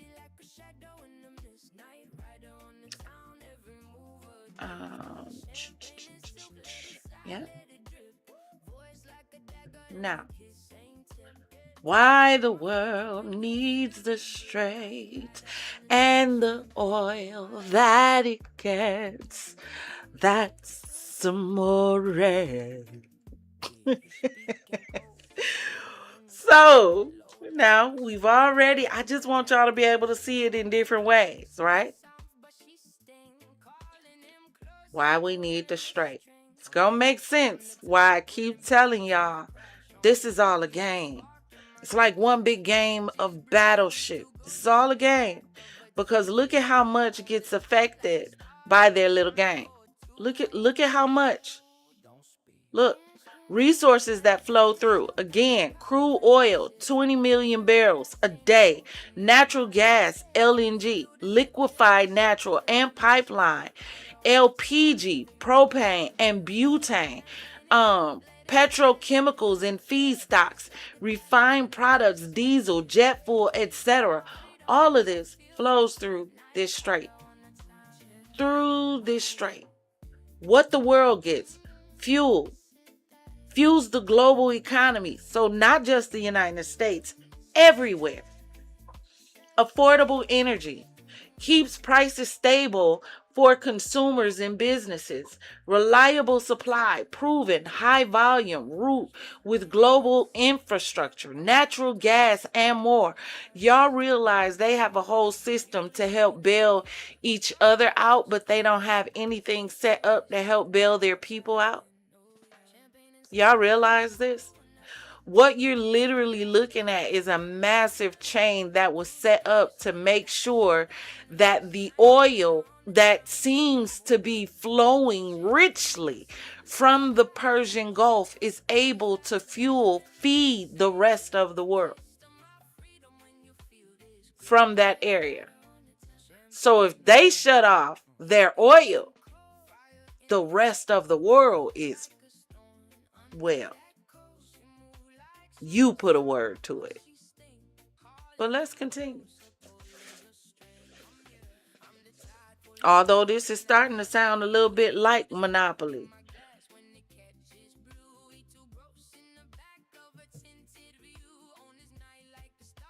All right, let's go here. Let's go here. Inside the strait, who supplies what, how much, okay? So I want you to be able to see this. 5 countries supply 94% of the oil and gas the world relies on. The Strait of Hormuz, 20 million barrels per day. We discussed that, right? So 37.2% export share from Saudi Arabia. Top. Iraq under that, 22, UAE 12, Iran 10, Kuwait 10, Qatar 4.4, about Bahrain 0.2. When it comes to volume, we already went over the days, but I want you to look at the next cost column where it shows the revenue estimate. Saudi Arabia sees about 100 billion plus per quarter. Iraq, 30 billion plus per quarter. UAE, 20 billion. This is just oil. Iran, 10 billion. Kuwait, 15 billion. Qatar, 112 BCM. I have no idea what that is, but they are the world's top liquefied natural gas exporter, comes from Qatar. Bahrain, 0.2 mil. I'm sorry, next column. 1 billion plus per quarter. Now look over at the next column so you'll see who they sell it to. And while we're going through this, I just want you to pay attention to who you see, right? Who they sell it to. Saudi Arabia, China, India, Japan, South Korea, Europe. Iraq, China, India, Europe. The UAE, India, Japan, South Korea, Europe. Iran, China, mainly. Syria, others. Kuwait, Japan, South Korea, China. Qatar, Asia, Europe. Bahrain, Asia. Let's go over to the right side. Let's go to the top. Who buys and how much? Demand ship. China, about 37.7%, according to ChatGPT. So, again, if it's wrong, argue with ChatGPT. Oil and LNG for energy, industry, and transport. India, 14.7%, oil for energy, security, and growth. Japan, 10.9%, oil and liquefied natural gas for power and manufacturing. So this also lets you know in those countries what their priority or their main focus or what kind of industry is prevalent in that country. China, transportation. India, security and growth. So they need it just to make sure they're able to grow and so that they can secure themselves as a country. Japan for power and manufacturing. They're a manufacturing country. South Korea, 12%, oil for energy and industry. Europe, 7%, oil and liquefied natural gas for energy diversity. And others like the U.S., the SEA, etc., 17.7% global diversified demand. So, approximately 100% total. 89% goes to Asia, the world's growth engine, right? Now let's scroll down. Y'all paying attention? Because I told you, even though you don't have it on the screen because there's so much information I got to show you, baby, I still need that golden chapeau on. So it's not easily replaced and it's not possible to ignore. Supply is concentrated. Alternatives are limited. The infrastructure is locked in. Global economy depends on it. So it's not a if, it's not a like you got a choice. This area has to be open. And that's why it's really crazy that right now we have our quote unquote who they think they are, Department of War. And how did y'all let him change the name of a whole department? It's been the Department of Defense forever. See, this is why I know it's a game. Number one, because you don't go from defense to war unless you're trying to attack. Department of Defense literally said, look, we ain't trying to mess with you. But if you mess with us, then understand you can't be shocked how we mess with you back. Department of War says, Every day I'm hustling, hustling, hustling. Department of War says I'm always ready to be on that. Stop, drop, shut them down, open up shop. Oh, no. That's what that says to me. Y'all let him change the whole name of a department. And this man, y'all talk about Patel allegedly being a drinker. Hell, Hegseth seemed like he always on some form of an upper. Not the legal kind, allegedly. He always seemed like he on something. Y'all, I need y'all to understand that y'all can never, ever, never, ever, never, ever, never let Hegseth get the presidency, get close to it. Y'all can't even let that man get vice president because he looks a little too bloodthirsty and money hungry for me. It's something about his spirit that's just too anxious. He wanna tear up something. He like that kid that's always wanted to blow up something, and they mama back in the day gave them one of them volcano kits where you could create a volcano. Yeah. One of the reasons why I wanted you to pay attention to the other slide that I showed you is because one of the names that really wasn't mentioned was the United States, right? But we're right over there in the middle of this war. Explain to me, let me go back one, right? And this is why I tell y'all, this is all a game. This is one big game of Battleship.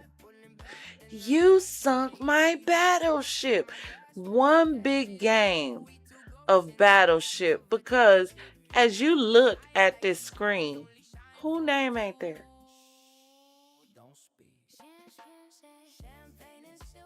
Whose name is not there? Now, what I'm getting ready to get into for you is the part of the story that I'm extremely familiar with. So fill your glasses. Let me pause and fill mine. And let's take a trip on our favorite rocket ship.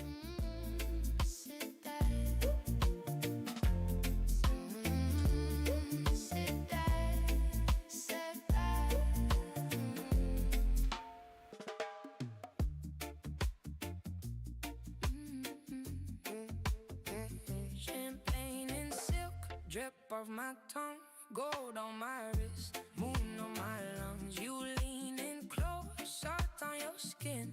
I taste the risk, then dive right in. Oh yeah. Champagne and silk, I'm in power when I sip. All right, thank y'all so much for holding. Hey y'all, I am really trying to tell y'all that this Stella Rose, pineapple and chili, semi-sweet, and it's called Stella Rosa L'Original. At the bottom it says Il Conte. Delicious.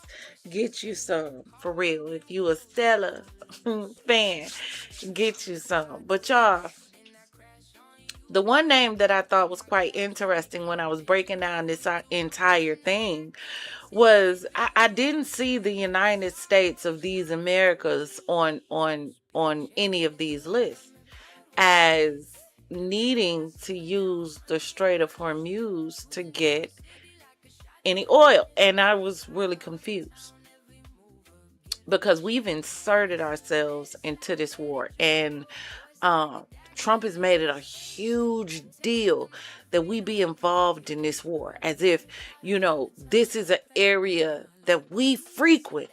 And it had me confused, and then it made me think. So let's continue down the rabbit hole.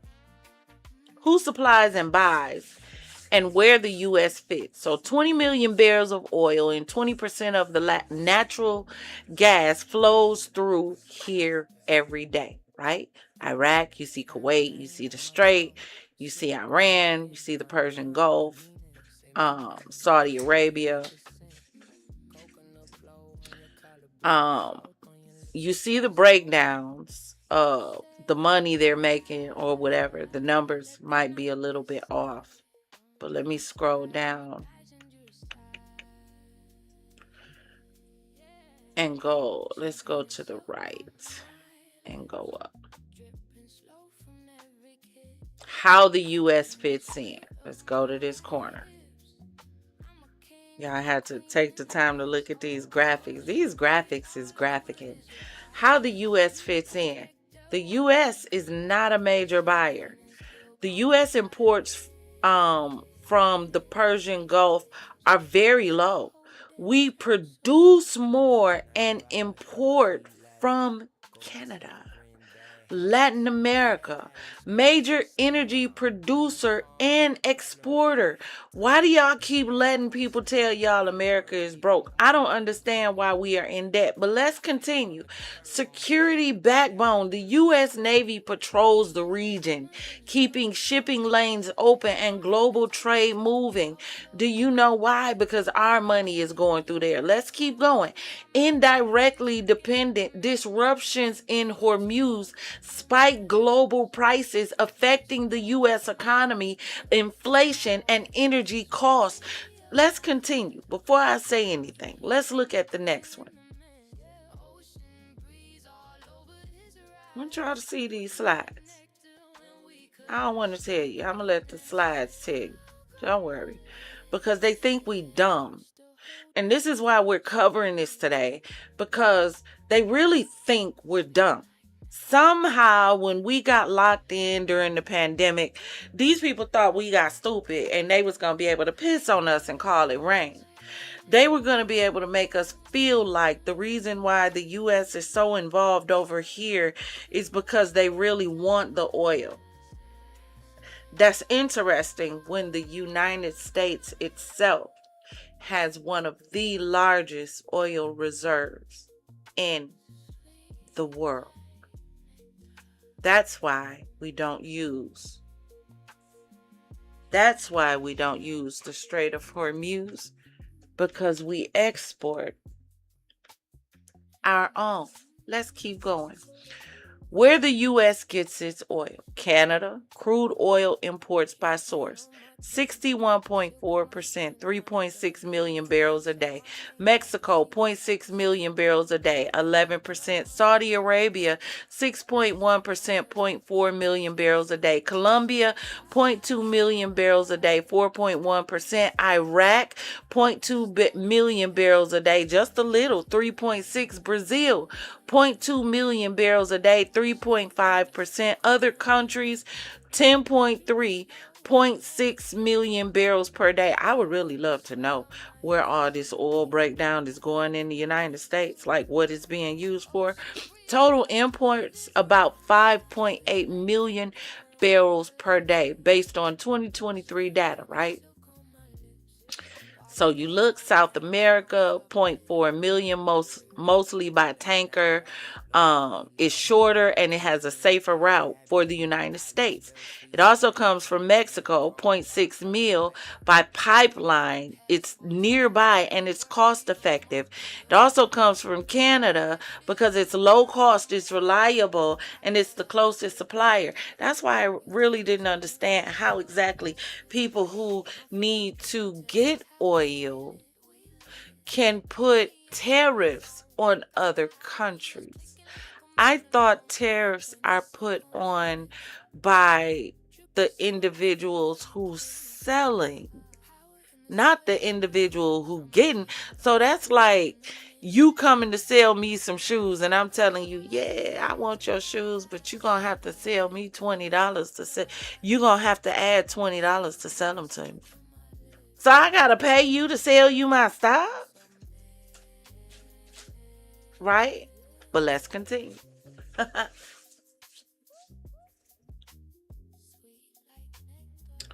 me slide it over, because I told y'all I'm handling multiple moving parts.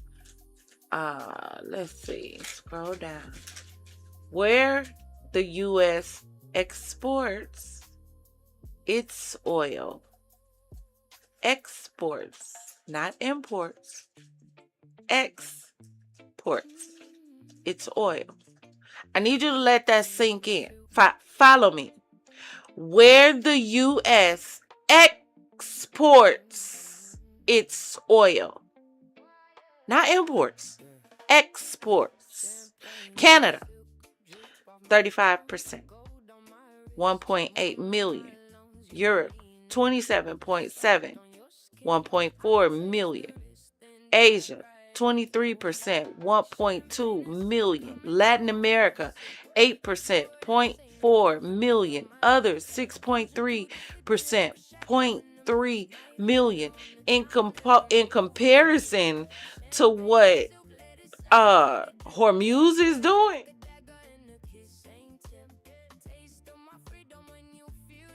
the U.S. in the global oil market, top producer, number one in the world. Who broke? Who broke? Please, I need someone to drop in the chat and tell me who's broke. Then I want you to explain to me why exactly we're over here fighting a country about oil when we are a top producer of oil. Do you know why? Have y'all ever seen the series Riddick? And in the series Riddick, one of the sayings that they kept repeating is, you get what you kill. This is really not about claiming oil. This is really about being number one. That's really all of this is really about. This is about being number one. If I can destroy or control all of the major oil distributors in the world, then I become the monopoly.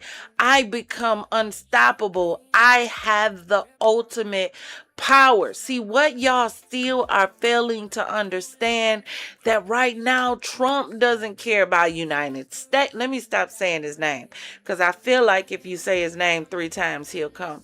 Agent Orange does not have the care for America. He doesn't have the care for Iran. Hell, he don't care about his children. He don't. He doesn't care about anything except, hey, brain, what are we going to do tomorrow? Same thing we do every day, Pinky. Prepare to take over the world. That's all he think about. And somehow, deep down, y'all think all of this is still about you. America has oil. So why are we over there acting like we in trouble if it shuts down? I know, because we export oil. If them people can't pick up oil, use oil, and sell their oil and fund the stuff they need to do, then they can't in turn pay us the money that they owe us for the tariffs so that they can sell us stuff, and so that we can sell them oil because, you know, clearly we export it as well. So they have a system, again, to bail out each other. Meanwhile, they countries, people is trying to figure out why on a rental application, landlords is asking you to make 3 times the rent, but the rent is $1,200. And I just be so confused, because if an individual had $3,600, why would they be staying in a $1,200 unit? It probably wouldn't happen. But do you see how this works? He playing with them. Now they playing with us. Get it? Whole time, U.S. is a top producer of oil. I had it all messed up when I thought that we were over there because we needed their oil. United States don't need no damn oil. This is one of the secrets that they try to keep hidden from you. Yeah, it's about the oil, but it's about dominating the oil trade. Not that we need it. Do you know why? Let me tell you why. Scoot on up. You remember how I told you Trump's eyes is on that Prince Alibaba money over there? You know, all gold, everything. You got to understand right now, the United States is not exporting the level of oil that they're exporting over there. So if I am Agent Orange and my eyes then got big because, you know, now there's blood in the water and I feel like, you know, this prime time for me to attack. In my mind, I'm thinking if I can get in there and shut all that down and shut Iran down, you know, make the world think this is all about, you know, Iran having a, weapon of mass destruction. If I can get the world to believe that so that I can get over there and get access to all that oil,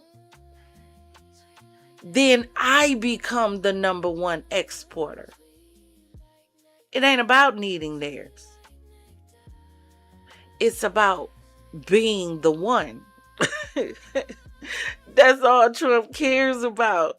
That's why one minute he'll be talking about this country and the next minute he'll be talking about, yeah, tomorrow I just might put a missile through Cuba's living room. And you like, what?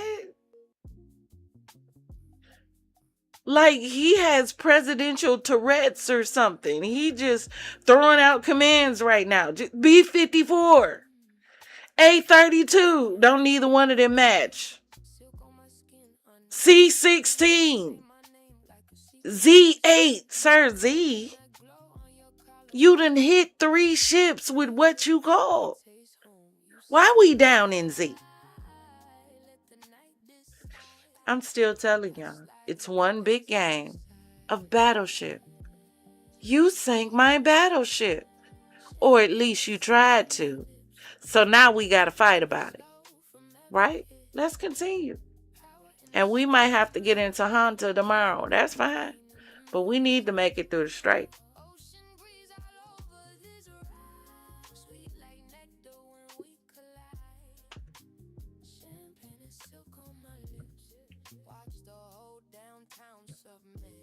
It's going to make more sense when we get into her. But hold on one second. Wanted to make sure there was nothing else. Look how far that is from us. Look on the screen, y'all. Look how far that is from us. Why is we over there messing in them people business? You mind the business that pays you.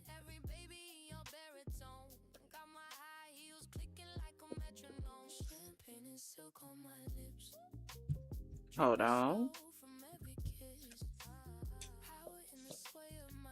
What's even more interesting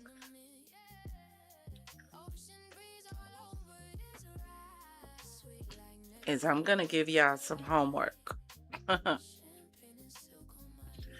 I need y'all to go on TikTok because you're going to have to journey down the Strait of Conspiracies for this one.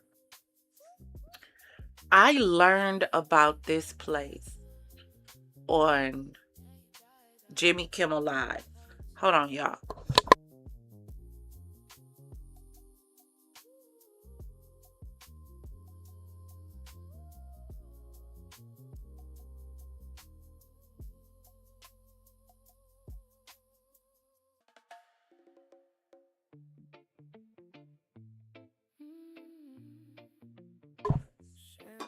And we need to get into this place because the conspiracies and the weirdness of this place right here.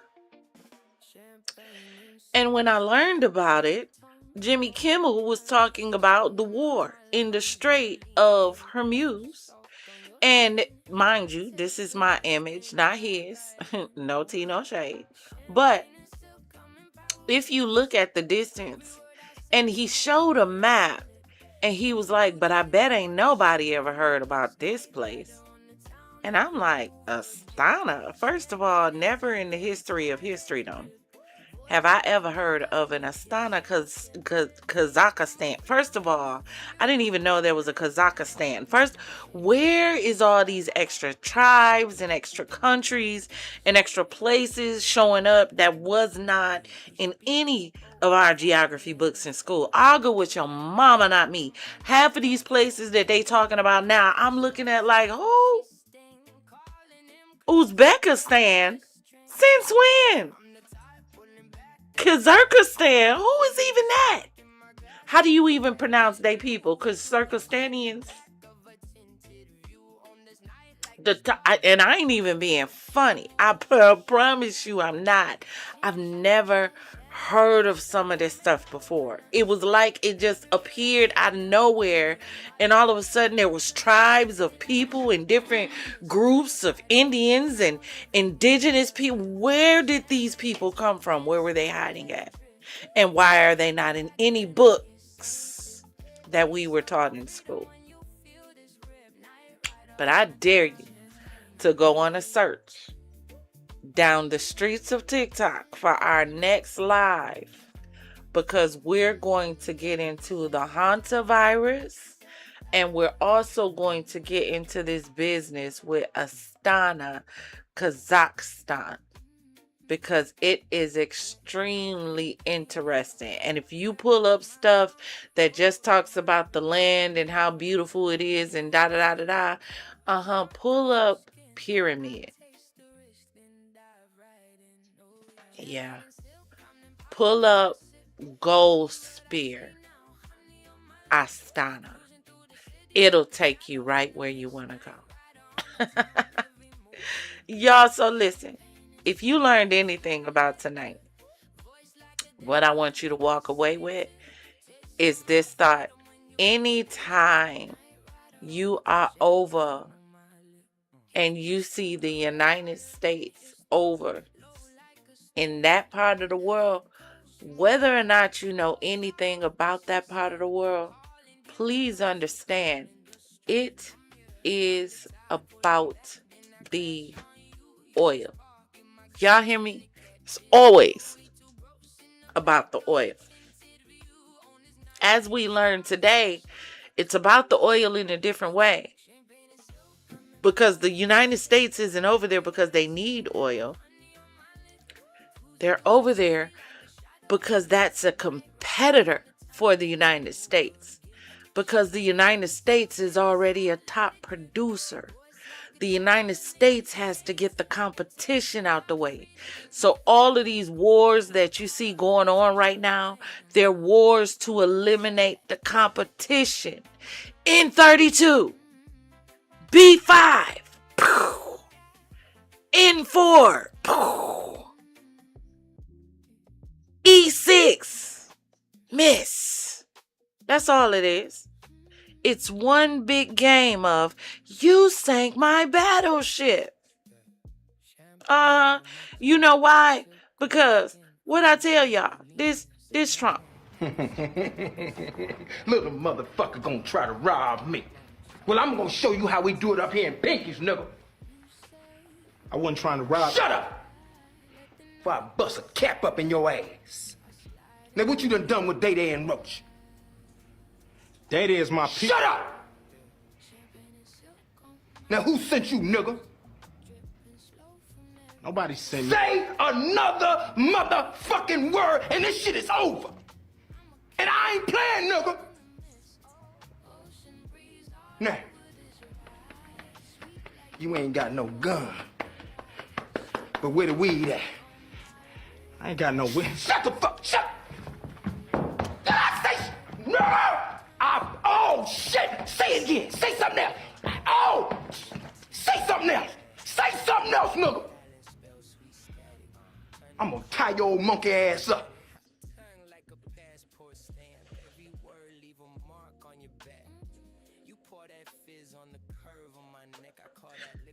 That's Trump. That don't sound like Trump to y'all right now. To everybody, Jimmy Kimmel, Iran. It's crazy that a comedian in Iran is on the same level. Crazy. They both, Trump want them both erased from the face of the map. Do you know why? Because they're competition. Trump is a big kid who doesn't like competition. Anything that's competition needs to be eradicated. He's not a competitor. He doesn't look at competition like, oh, game time? Let's play. No, he looks at competition like, oh no, I got to get you out the way. No, you're a problem. You're a problem to my problem. And because you're a problem to my problem, then my problem to my problem has to be removed. He don't never deal with his problems. Just everybody else's problems that he thinks are problems to his. Get it? It don't make sense to nobody but him. What y'all think about this big game of Battleship? So y'all look. Right now, and as we go out, I'm going to let some of these play for you, and we're going to come back tomorrow and get into it. But listen, right now, y'all know there has been this whole big thing going on because these people apparently was on this boat, and apparently one of them got sick. Now, here's my question, right? I need somebody to explain to me how, if the hantavirus only passes from like rodent to rodent, but this variant is one that can pass from rodent to human, but human to human transmission is rare, allegedly, according to what they say. You know, they keep lying to us, and then they lie, get exposed as they're lying. Like, that be the crazy part about it to me. Like, how you gonna lie and keep lying while the lie is being exposed? How rare is human to human exposure when everybody that was close to each other was exposed and getting sick? Don't that kind of remove the rare away from it? It was supposed to be like, you know, everybody on the ship and maybe 2 got sick. That's rare. But 3 died and a whole bunch of other people sick or asymptomatic. How is that? How does that classify quite as rare? And how did the first person get infected? Did they get bit by a rat? Because outside of that, how? Because, you know, one of the things that they said was feces, right? Feces. So, did y'all follow me? Now, this is just my thought process, because y'all know my imagination can run free. Listen, did they grind up rat feces into dust and send it through the air vents? Because how? I'm asking how on everything they try to tell us these days. Because they lying to us. They keep pissing on us and calling it rain. And expecting us to just believe it. But if this passes from rat to human, how did the first person get infected? When y'all ain't mentioned nothing about nobody getting bit. Unless I missed it. And if I missed it, y'all let me know. I'll correct myself.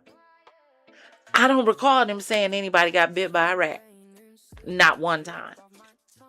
So please help me understand how it was transmitted from the rat to the human.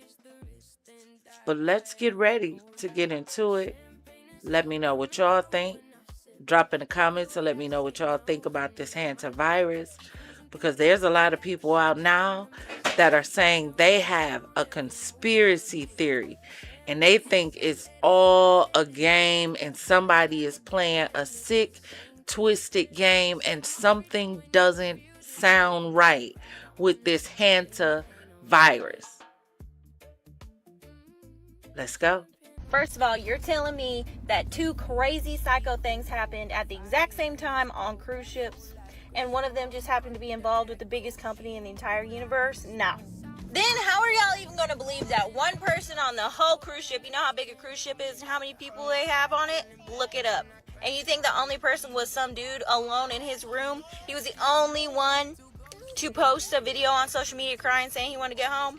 Leads me to number 3. You're telling me that they just eventually let these people dock and didn't quarantine them and just let them go free? Cases and more events affected. Here is the latest coronavirus news. There are now 33 cases in Louisiana. Information into our newsroom within the past couple of hours. There are now 33 confirmed cases of the coronavirus in Michigan. Right now, Georgia is reporting a total of 99 cases in 19 counties. That is 33 new cases. Today we have 22 cases. Today we have 33 cases, so it's gone up by 11.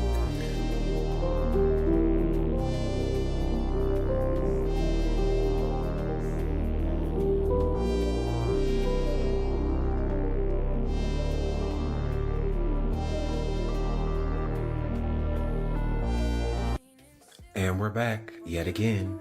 So if you have not seen my Hantavirus video on the current Hantavirus situation, make sure you head over to Deception Decode to my backup channel and go check it out. I also reposted the video. So today I'm going to talk about Hantavirus 33. So let's get into it. So you may be wondering, what's up with the Hantavirus 33? Well, as you just saw in that video, 33 was a number that we saw a lot during what I'm going to call the first PSYOP. As I stated in my last Hantavirus video, back in 1993, there was another Hantavirus outbreak, and that happened to be 33 years ago. The 1993 Four Corners outbreak marked the first identification of a pathogenic hantavirus in the Americas, causing a novel disease termed hantavirus pulmonary syndrome, HPS, triggered by an El Nino event that boosted deer moose populations.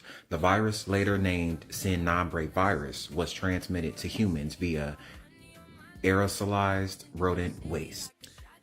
Cases and unalivings. There were 33 confirmed cases in the Four Corners region, Arizona, Colorado, New Mexico, and 48 nationwide, resulting in 17 unalivings.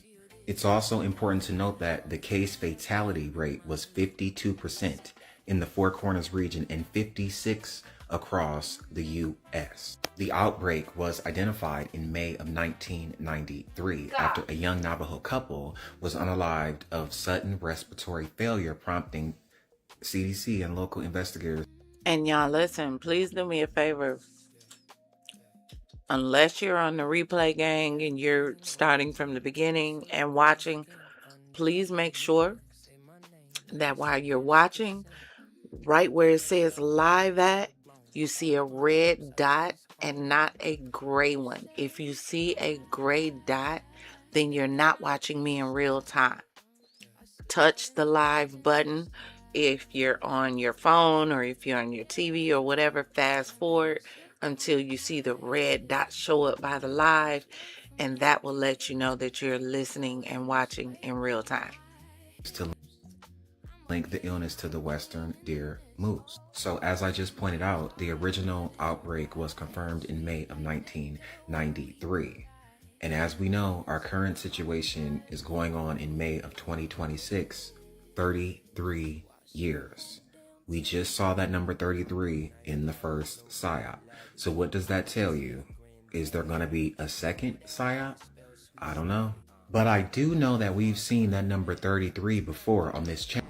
Are you familiar with the hantavirus, Agent Mulder? Yeah, it was a deadly virus spread by field mice in the southwestern United States several years ago. According to the newspaper, FEMA was called out to manage an outbreak of the hantavirus. Are you familiar with what the Federal Emergency Management Agency's real power is? FEMA allows the White House to suspend constitutional government upon declaration of a national emergency. Think about that. What is an agency with such broad sweeping power doing managing a small viral outbreak in suburban Texas? You're saying it wasn't such a small outbreak? No. I'm saying it wasn't the hantavirus. But what was it?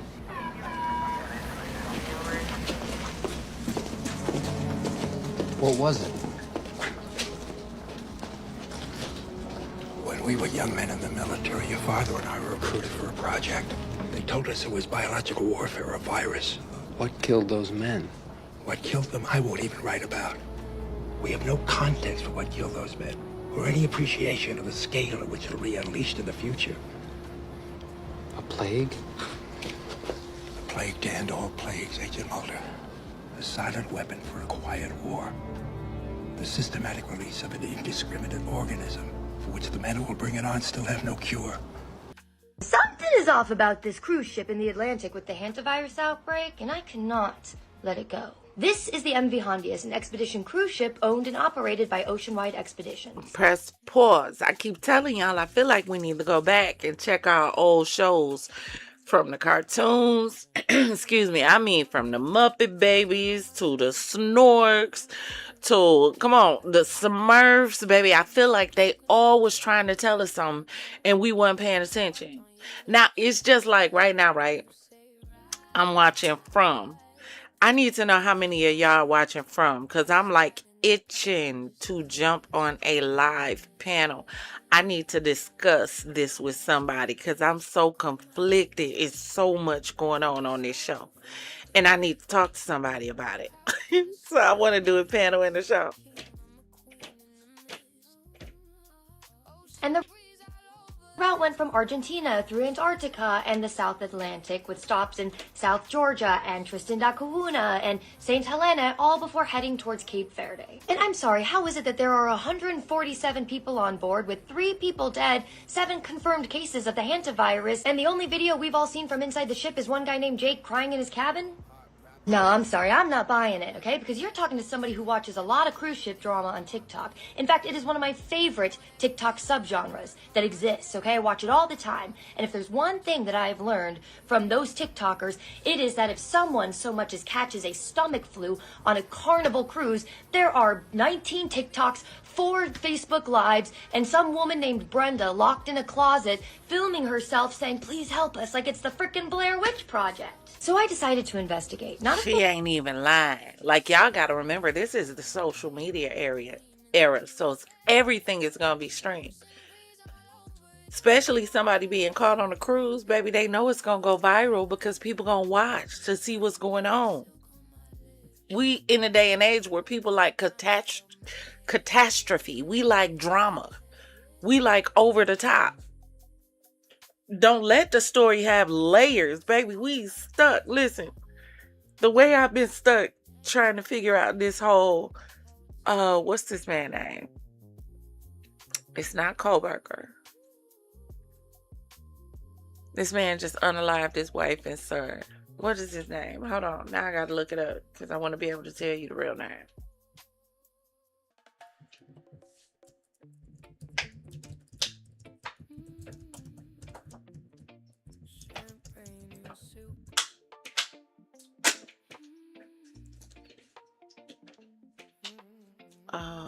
Murder. That's it. The way I was stuck on this murder case and realized that when I tell y'all this doggone case has layers. One double homicide turned into a story that started with another homicide that started on the water from a rich, corrupt family that probably paid. It was so much going on. And I'm looking like, yeah, we're in a day and age where everybody record and put everything online. Everything have layers. Layers have layers. And people look for stories with layers. So people go live because they know people look for stories with layers. That's why people do multiple part story times on TikTok. Because they know people are going to be in tune for those layers. Like, you got to understand, TV shows back in the day prepped us for that. When they started doing the series, you got to wait till next week to see the next episode. And like they used to say with our old analog televisions, baby, we didn't have DVR. You had to catch it at the time. It wasn't going to slow down. It wasn't going to pause. Baby, if you missed it, dang. Let me call my friend and see if she watched it so she can tell me what happened. That's it. You're telling me this happened on a ship, on a Carnival cruise ship. Not Carnival. That wasn't Carnival because these was rich people. My bad. These was extremely rich people. This was definitely not Carnival. But you're telling me that this broke out on a ship and nobody recorded nothing. Nothing. Nobody went live, not even on Facebook, nowhere. Instagram. Nobody went live in a private group chat that was broadcast outside or shared outside the group chat. Nobody on the ship contacted a family member outside the ship, and the family member outside the ship called the news stations. Just nothing. I'm agreeing with it. What y'all think? Maybe it's just me. Rabbit hole because I have other investigations that require my attention right now, but what I did find was interesting. So first I went looking for the original Jake video because like many of you, the first time I saw it was on the CBS TikTok account, which is a company owned by Larry Ellison now, but I digress. I couldn't find the original video anywhere, but luckily CBS did put in the tippy top corner of the video Jake's username on TikTok, so I went to his page to see if I could find it there. No. So I started scrolling through Jake's page and I learned that he is a Boston travel content creator and he's been to like hundreds of countries, although none of his videos have gotten like a super high amount of views, but yet he's got 5.6 million. I just know that that's weird. Anyways, he's got sponsorship links, he's got collaborations, he's got a Yahoo email, and if you go over to TikTok Shop, he's hawking a bunch of travel consumerism junk. And I'm scrolling through his posts and he's got this weird PR statement as one of them. Mind you, he didn't even post the video that he sent to CBS on his own account, remember? So I don't know, it's weird. But then I hit this penguin video from the trip, and it's a stunning video with a high-resolution camera, and I mean, look, the sky is insane. It's clearly very beautiful. But just keep in mind what this sky looks like, okay? Because it's gonna come back later. In fact, his photos and videos are so beautiful, it is kind of hard to believe that it's not AI. No, but Michael.Elizabeth08, I'm with you. So I went to Google and searched for the name of the ship, the MV Hondius, filtered the dates to be before the outbreak became public, and went to videos to see if I had missed anything, because this is the exact kind of trip where you would normally see people posting pictures of wildlife, or videos of the sunset, or rough seas with the yo-ho sound, cabin tours, meals, anything. The only videos are from Jake Rosemarian. This is weird. And then I read about one other passenger who was quoted in BBC and AP coverage named Kazem Hato, also known online as Ibn Hattuta. Sorry if I mispronounced that. This guy. And he sent over footage over WhatsApp to AP News and BBC, and he gave them quotes specifically saying, actually, morale is high. People are watching movies, reading, and drinking hot drinks. 3 people are dead. And then it gets even weirder because he's posting stuff like this on his story. You can pause to read it, but the second paragraph says, this whole situation has been blown out of proportion partly because of one person panicking on the ship whose video has been circulating on the media. While his reaction is valid, it doesn't represent the situation on board. Everyone else, 148 out of 149, has been calm. The situation is under control, and we just wish those who are sick a speedy recovery. I don't. And his videos also look cinematic, except if you'll notice, his sky is blue. His video clips around a lot, but from every which angle, it's the same blue sky. You mean to tell me that both of these content creators were there during sunset and Jake's the only one that got a video with the beautiful pink orange sky? Fools. They think we're fools. I mean, come on, you expect us to believe that after the outbreak happens and people are locked in their rooms forced to quarantine and the only 2 passengers from inside the ship we hear from are 2 travel influencers? Nope, absolutely not. As a dedicated consumer of cruise drama TikTok, I reject this whole premise. Look, maybe the cruise company told them they weren't allowed to post, maybe the Wi-Fi is bad, or maybe everybody on that cruise ship just genuinely has great self-control, in which case, good for them. But I'm just saying the silence to severity ratio is weird. I normally wouldn't. She definitely like champagne gang, but I feel like I need she just to say don't know something. it yet, baby, because she was thinking her way through it. Just She had on her golden chapeau and she was just pointing them out. Just over here. I didn't even notice the pink and blue and orange sky.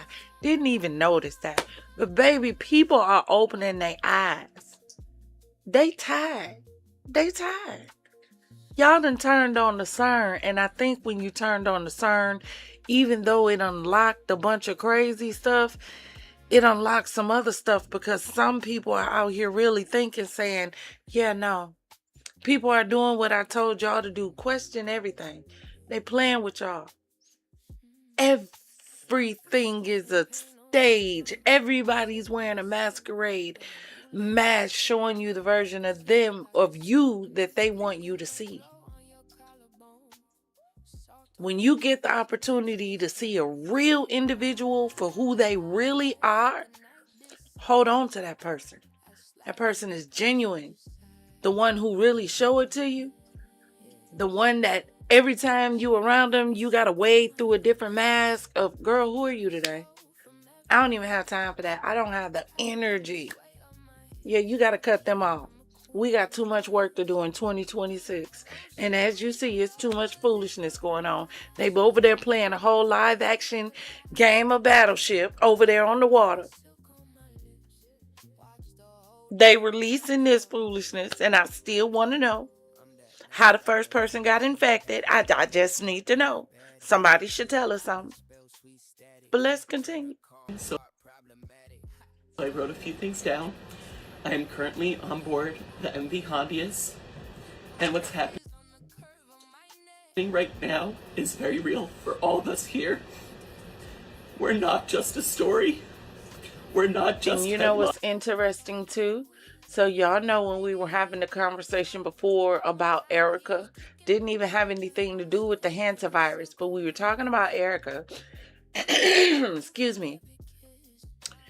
And I told y'all, I said, listen, there was a show back in 80s that Erica makes me think of. I said, and they were lizard people. So they were talking about the lizard people before the lizard people were the lizard people. That's not a new concept. I said, if you don't believe me, I said, go Google or go ask your parents or your grandparents about a show that used to come on in the 80s called The Visitors, or V, as people would call it. Go watch it. I said, in there, they would eat rats, right? And all of a sudden, and then I said, yeah, because Erica in that all black made me think of the lead girl on that show. I think her name was Diana, because there was times she would wear that black hat and her full black suit instead of the red and black one. And seeing Erica sitting at that table, she made me think of a quote unquote, you know, person like that show. And it's interesting now that we have a disease running rampant that has to do with rats. Interesting. I just want to know what the end game here is. I always understand when they start playing with plagues, it has to do with population control. They don't want to seem mean and seem like they doing nothing to the people. So what they do is they turn around and they release stuff, and they let the stuff that they release do it, so that they can turn around and say, well, your system wasn't strong enough. Nigga, who told you to release the Kraken on the world in biological form? Who told you to do that? And didn't give us nothing to fight it with, nothing. We wasn't even fully warned that it was coming. And didn't have nothing. We couldn't have did nothing if we was warned. At this point, we need to figure out how to go live off grid. I'm sick of it. We just need to figure out how to go live off grid. Y'all remember when we did that video on the micronations? Do we need to go back and visit that? Because we can. I don't even mind. We need to figure out how to go off grid, how to start our micronation. Of course, we're going to call it Champagne City. We just got to see. Where's it going to be at? It's got to be in a remote area. you know, where it's fertile. Because, you know, we have some people in the Champagne City who's good with growing food. Because, you know, we got to have food. We do. So, and we got to plan this out. Because, yeah, being around, like, in the city right now, it is, I opt out. I don't want to. It's too much going on. And I don't know what they on right now. I don't know what they on, so I can't trust nothing. I can't trust nothing because I don't know what you're trying to do right now. Because all this is weird. Her sitting in that seat with that black on looking like a lizard person. Now all of a sudden, a lizard person. And y'all had a show that was devoted to lizard people. And they ate rats. She was sitting there looking like a lizard person. And now all of a sudden, there's a rat disease out killing. So now your lizard people can take out the humans. Is that what it is?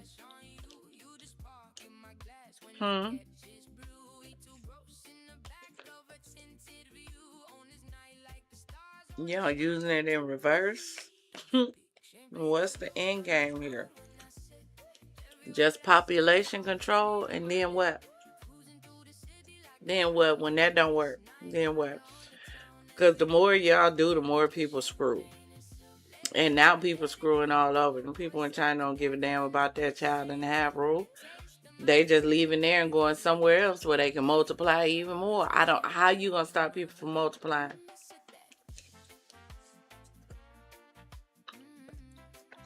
So you're gonna keep figuring out something till you release something you can't control? And have us all trying to figure out how to live underground? Because we don't know what the hell walking on top of it. Y'all got it. Let's go. Where people with families, with lives, with people waiting for us at home. There's a lot of uncertainty, and that's the hardest part. All we want right now is to feel safe, to have clarity, and to get home. So if you're seeing coverage about this, just remember that there are real people behind it, and that this isn't something happening somewhere far away. It's happening to us right now. I'll share more when I can, but for now, I just ask for your kindness and understanding. Thank you. Shit's getting weird. Part infinity. 3 people are dead on a cruise ship in the Atlantic, and 3 more are now fighting for their lives. And the suspected killer is a virus you catch by breathing called Hantavirus, and rodents are known to be the main vector. And we don't even have to touch them to get sick, because we could just get sick by breathing in the air that's around their dried droppings or their dried urine, which then causes fever, coughing, flu-like symptoms, and then if it gets worse, failure of the hearts, of the lungs, and of the kidneys. There is a second strain called the Andes virus, and this is found in South America. And this one can spread between people, which is why everyone is watching what's happening right now. Because for treatment, it's not treatable. Doctors treat the symptoms, but there is no cure. And about 1 in 3 people die, potentially 1 in 2 people die, looking at the numbers. I'm not gonna lie to you. I'm not ready. COVID was what, 6 years ago? I'm 6 years older. That means my patience level is much thinner. I don't have time to be fucking going back and forth with people. So when I say I'm not ready, I'm fine. The virus is a virus. It is what it is. We live in a society where viruses are going to be there. It's the people. It's you motherfuckers, bro. And I have a daughter now. Yeah, I'm kicking niggas. If I see you cough, I might kick you in the throat. You want to cough? I'm going to give you something to cough about. All seriousness, though. Keep them motherfuckers in. Who got time? Like, real talk. My birthday coming up in September, and I gotta go see a man about a boat. I'm trying to cruise away and sail away to the Bahamas. I am.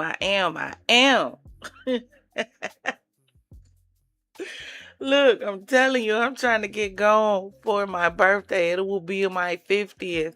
It started with this doggone war, excursion, play, skirmish, whatever Trump want to call it, because he can't figure out the name. It started with that. Now we got this. It's always something.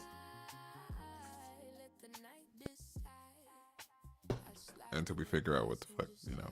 If shit hits the fan, y'all ready? Be honest. We're not just a story. We're not just a story. Homeboy Jake on the cruise ship, Hantavirus.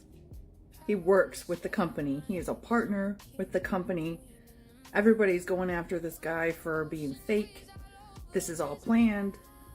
He's the only one that apparently bought the Wi-Fi package because nobody else has posted videos, so here's other people questioning all the videos, saying they're AI possibly. Glitch. Here's another glitch that ends up happening. Did you see that one? And it's followed by another one. Did you see that one?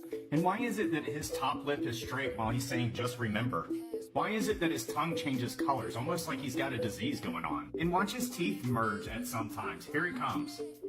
See how his teeth are merging? Why did they go to the maps and remove where the location was? It doesn't pop up anymore. So I know. Oh my gosh, what do you guys think? Like, who planned this? And why? A distraction? Somebody was talking about how they think that boat is fake. That whole virus is fake.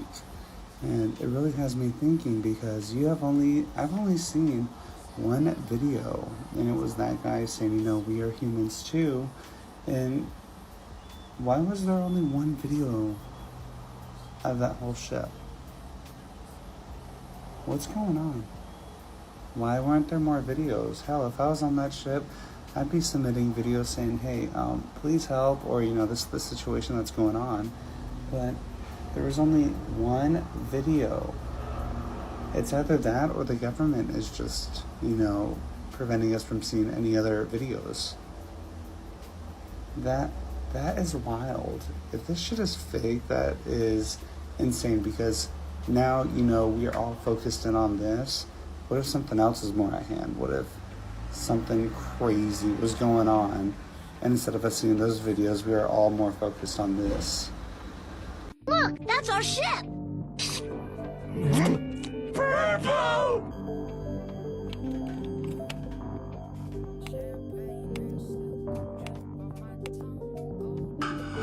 An emergency message. Outbreak of the deadly virus is spreading rapidly. A virus? A worrying new challenge in efforts to contain the Hantavirus. All we want right now is to feel safe. For now, nobody is being allowed off the boat. All ships must remain at sea. Have fun! My booze!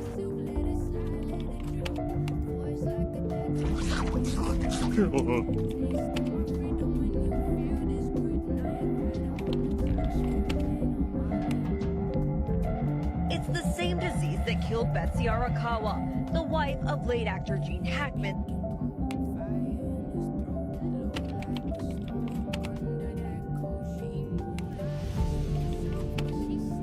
According to the newspaper, FEMA was called out to manage an outbreak of the Hantavirus. I'm saying it wasn't the Hantavirus. They're buying it. They're buying it. Your father and I were recruited for a project. Guys, pay attention to the suits that they are wearing in these pictures for the Hantavirus outbreak. Now, this was taken, I think, yesterday or the day before. Now, look at the orange suit. That is not a suit you wear in a hospital for a deadly outbreak. I worked in the hospital for over a year. Definitely not a suit you use. Even that white suit, you don't use that. I'll show you the suits that you actually wear. These, the dark blue ones, those are usually used in the hospital for outbreaks and stuff like that. So you can just tell that the whole thing is just being blown out of proportion. They are hyping it up because other people are hyping it up, like social media and everything. And I'm not saying the virus is fake, because the virus is an actual real life thing and it's been around for a long time.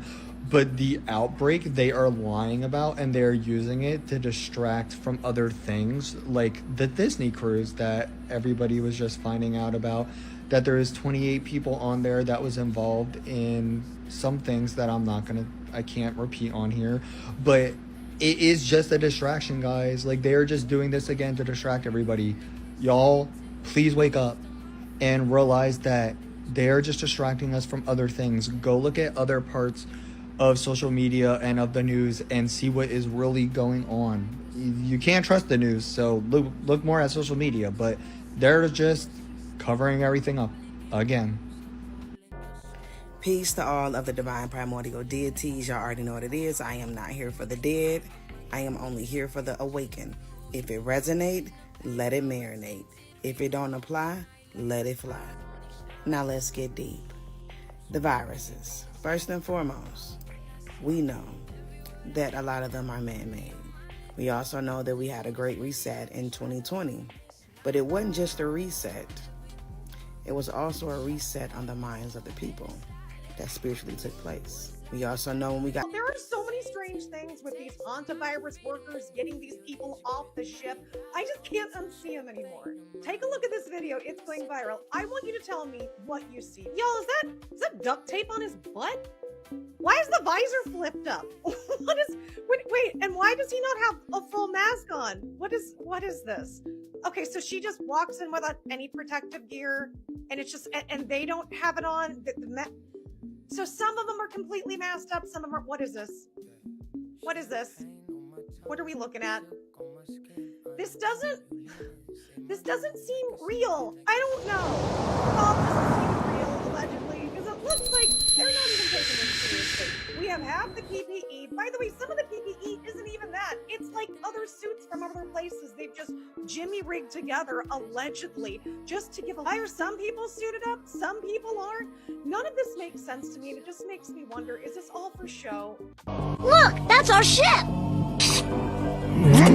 Purple!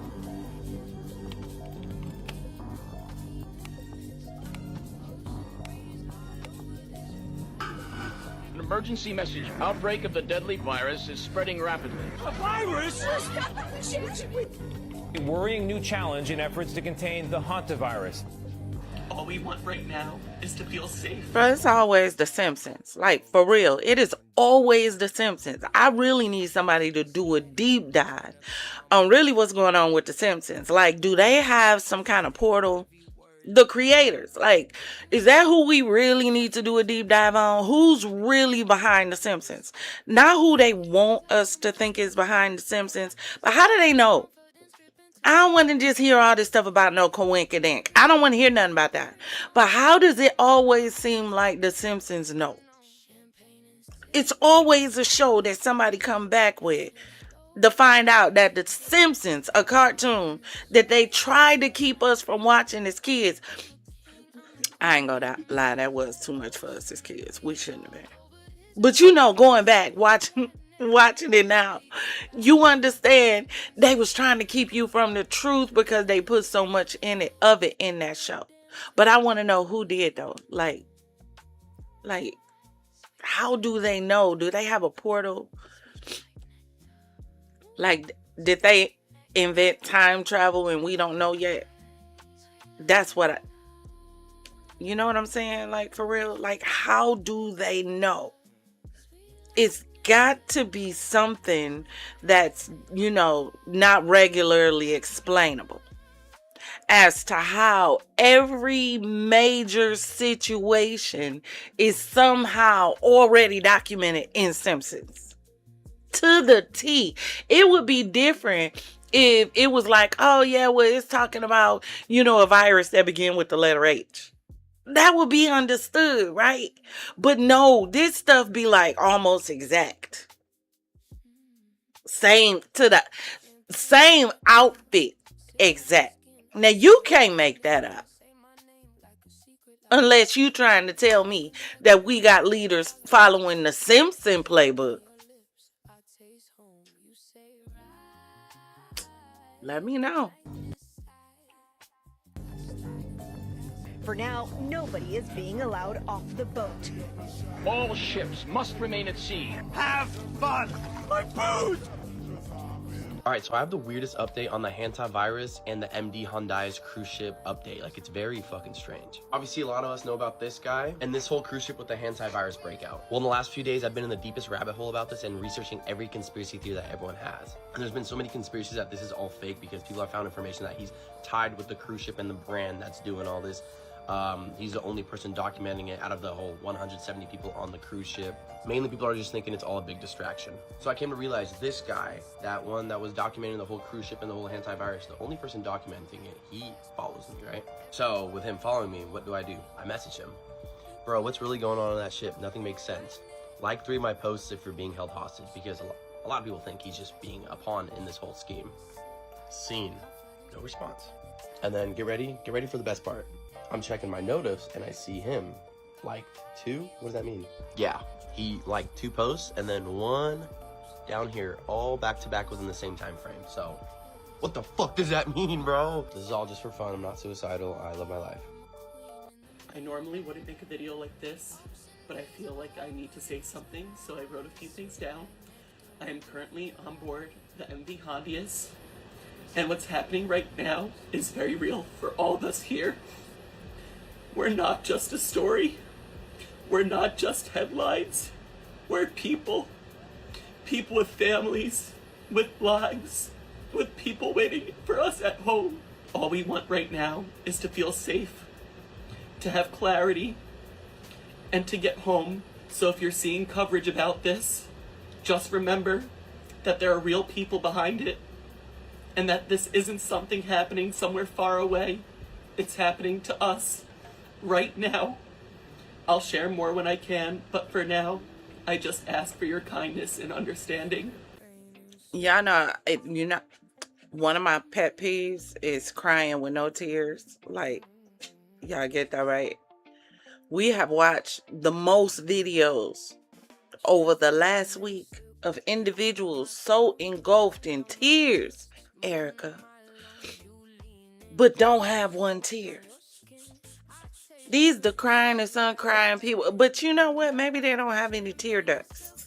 Maybe that's the problem. Maybe this young man, I have to give him the benefit of the doubt. Maybe he doesn't have any tear ducts. But please help me understand exactly how everybody is crying, but nobody has tears.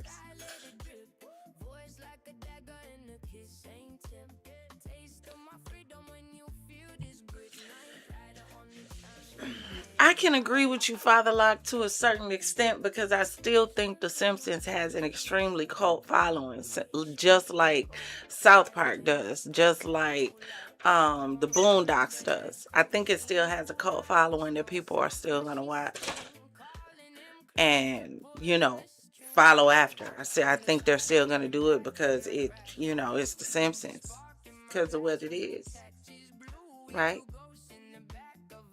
So I don't think some people really care. But I do believe, it can be a part of fear mongering. Yeah, I get that also. But I also think it is still quite interesting that there are still items that's going on now that some of us have watched in a show when we was back in middle school. Interesting. That's just crazy to me. And I it's just, worth some sort of explanation as to who are you and who's I just want to look it up and find out who's behind it. Mess around and find out it's all connected. Universal Studios and all of it, from even the music world. Find out it's all one big circle of life on that side too. First of all, you're telling me that 2 crazy psycho things happened at the exact same time. Okay, I got that part.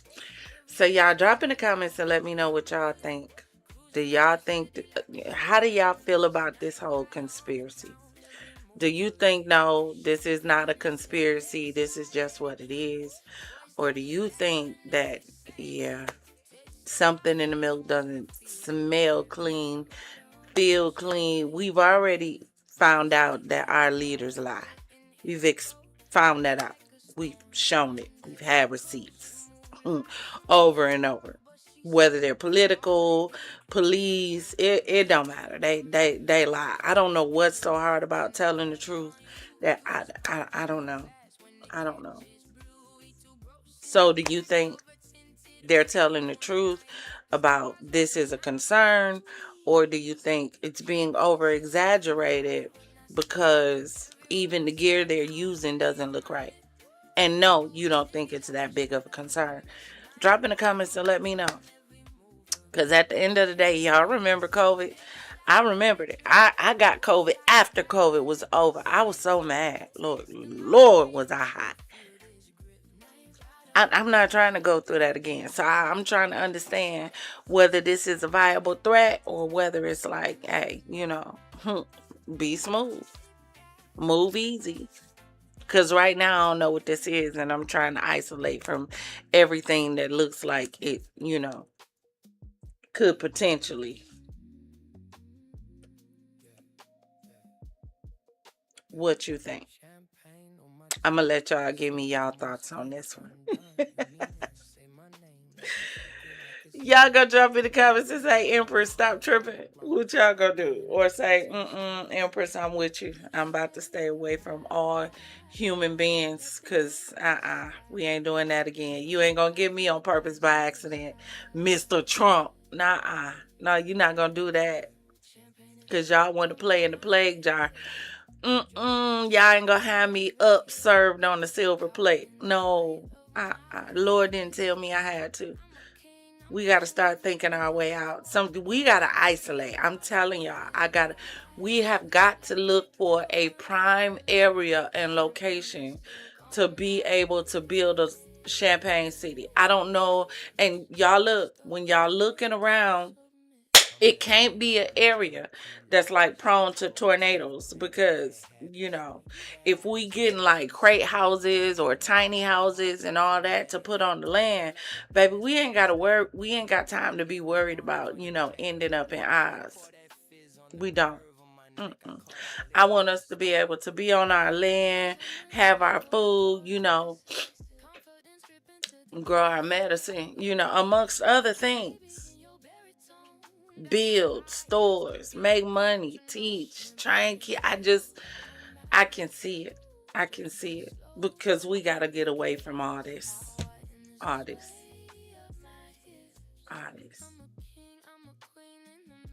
Something is really wrong with our Empress. Father Lord, I gotta get away. I do. It's time for us to isolate because it's getting weird. It is. It's getting weird. It's getting really weird. It do. Father Locke said, I need help. That's the problem. When have you ever seen a disruption on a ship loaded with money, gas since the Titanic? I need to know who the major figures on. That was my question. But see, because I had to create all of this for tonight, I didn't get a chance to look it up. But that was going to be one of my questions because when they told me that this boat was carrying a bunch of dignitaries, have y'all not noticed lately that, ships, boats, submarines,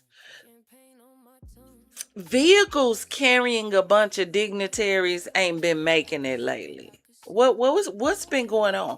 Because one of my questions literally was going to be, who was on that boat and why were they on the boat?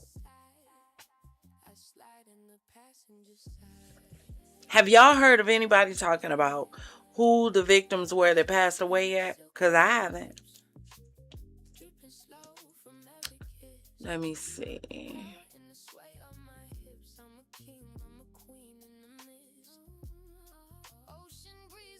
All right. Let me see. Do I have anything else? Well, y'all listen, that's as much as I have for tonight. I do want to get back into Erica Kirk because I want to get into her when she endorsed JD Vance. I want to get into that. I had someone tell me if they would, because when I had that conversation with y'all and I said I really want to have somebody who might have been in the hotel room next to them the night before to find out if they argued or what that conversation or anything was that night before. I said I would love to hear somebody. They informed me. Now, I do know I seen a bunch of stuff on Candace, but I didn't see how far she went with Erica. But they did inform me that I need to go listen to her breakdown of what happened the night before this happened to Charlie Kirk in order to understand how I truly feel about Erica Kirk. I said, okay, I'm going to have to go check it out. So I'm going to have to go down to Candace rabbit hole in order to find discussions about Erica and Charlie Kirk from the night before he was assassinated. So we're going to get back on that. We also have to get back on these David updates and see if anything else has come out. People are really torn in the David thing because they feel like the prosecutors really have a slam dunk case. And I feel like they feel that way because they want them to so badly. But I honestly don't feel like they have enough pieces that connect to David. We know they connect, but it's not what you know. It's what you can prove in court. So we're going to have to jump on the live panel and discuss it. It's about time for one of our debriefing room panels where we get on live and discuss all the shows we might have discussed from the live or last few previous lives before. And anybody can come up on the panel and join us. So when you see the thumbnail drop, please make sure you are prepared to come up and have some fun. Thank you for joining me in the Champaign City today. We will join each other again real soon. Now, let me tell y'all something. For those of you who know, I am in the middle of a transition. God really blessed me when I came back here to bring my grandson back to his mom. God blessed me with a job. Not only did he bless me with a job, that was after having lost everything 2 years ago. Not only did he bless me with a job, he blessed me with a vehicle. Not only did he bless me with a vehicle, he just blessed me with a house. Blessed me with a house right after I told y'all the story about finding out the mortgage company that kind of messed up my life in general. When I say messed up my life, y'all, I'm looking for an attorney to help me file charges for pain and suffering. I can't even make it up. Because the same mortgage company that basically forced me to have to file a bankruptcy to save my home. Mind you, I never wanted to file bankruptcy. I was doing a modification on my home because the people that I bought the home from were actually my bosses and the owners of the company that I worked for. And they got mad at each other and broke up and quit their own company. And we found out on payday when we woke up with no job and no paychecks. So to save the home that I got from them, I filed a modification.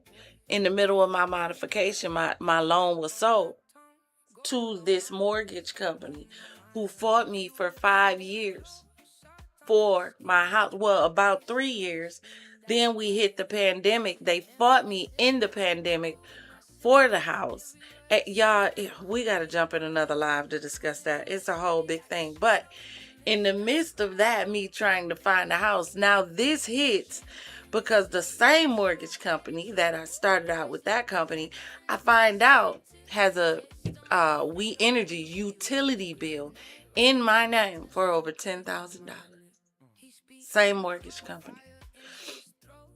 So, of course, landlords running your credit has just tanked because energy companies are a major hit on your credit. That amount, and it was in the hand of an attorney. Oh, it dropped. And I'm looking like, oh, Jesus, we'll fix it for you. Oh, yes, he will. That's how I go. I'm singing like old Christian songs. Like, God, you got to do it. Oh, you didn't bring me this far to leave me. Jesus, if it's not one thing, it's another. So one of the landlords that denied me, I was going to call him and be like, look, sir, please, this not me. I'm trying to get you to understand. I didn't do this to myself. Whole time, because I used to be a property manager, I completely understand where they come from, because everybody lying, everybody scamming, and everybody frauding. So I get it. I get it. They got to be careful too, but I want to call them all of a sudden I hear a sound, a voice, and it's like, you don't beg. And I deleted that email and I set up and I said, hold on a second. I ain't had to beg for nothing since I've been here. God been providing up until this point. He will provide the rest of the way. I looked up and I said, God, this one is on you. I didn't do this. This ain't got nothing to do with me. But my name is messed up. And my name is on the line because my credit is messed up right now. I don't know what to tell you, but this one is on you, Father. You know how scripture say, go boldly. This one is on you, Father, because Then I called the energy company. I'm like, $10,000. Please, if it was me, you would have cut me off for $600. How is it? 3, 2. How exactly did you allow somebody to run up $10,000? In my name? The minute you saw the mortgage company change, because I was owner occupied. The minute you saw the owner change, you should have changed the name. I said, by the way, my utilities was off when I moved out. So how exactly did I get it turned back on? So I said, okay, God, this is on you. You got this one. Meanwhile, I sat back and I said, okay, what this is why scriptures say faith without works is dead. Let me show you real quick how to have faith and works at the same time, okay? So I'm sitting here like, God, look, I'm trusting you because, hey, but I said at the same time, how do I handle this? So that I said, okay, I got it. I went on Zillow, filled out an application. I said, okay. When you do it, it allows you to upload all your stuff so that you can apply and all of that. So I did that. I also uploaded a letter with what was going on with my situation. I did that. And after I submitted it, I went and all the houses that accept their applications, I went in and applied for all of them. This one particular guy ended up calling me and I talked. And he was like, I looked through your application. I think you're a good fit. But the house specifically said undisclosed location and I almost didn't apply. But I'm like, hey, look, at this point, you gotta take something. So, my daughter window, her bay window is raining and she on the first floor. Listen, it pours rain like a waterfall all along. I can't even do it. God, we gotta talk. You gotta do something. So he was like, I'm gonna run your credit. I'm like, about that. When you pull it up, this is what you gonna see. But I have an attorney working on it. I've talked to them. Listen. So he was like, okay. Long story short, we went through the process. He came, walked through where we stayed. We did the security deposit. I move in on the 15th. God has really been good. That's why I tell y'all so many times, take your eyes off people telling you you need to be in a building and learn how to build a relationship. It ain't about religion. Most of us who love God, even those of us who have gone to church and been heavily involved in church, we didn't go to church for religion. We went to church because we had relationship. We had relationship with the Father. We talked to him. He talked to us. But a lot of times what happens is we get away from the relationship because we allow other things to draw us off and draw us astray. We do. We mess up. We do. When we walk away from him and don't allow him to be a light unto our feet and a lamp unto our feet and a light unto our path. We want to choose the path on our own and make the decision and ask him to get behind it. And I'm just in a season of my life where I'm saying, God, I want to get behind where you are. And because of that, I'm getting ready to go into my house on the 15th.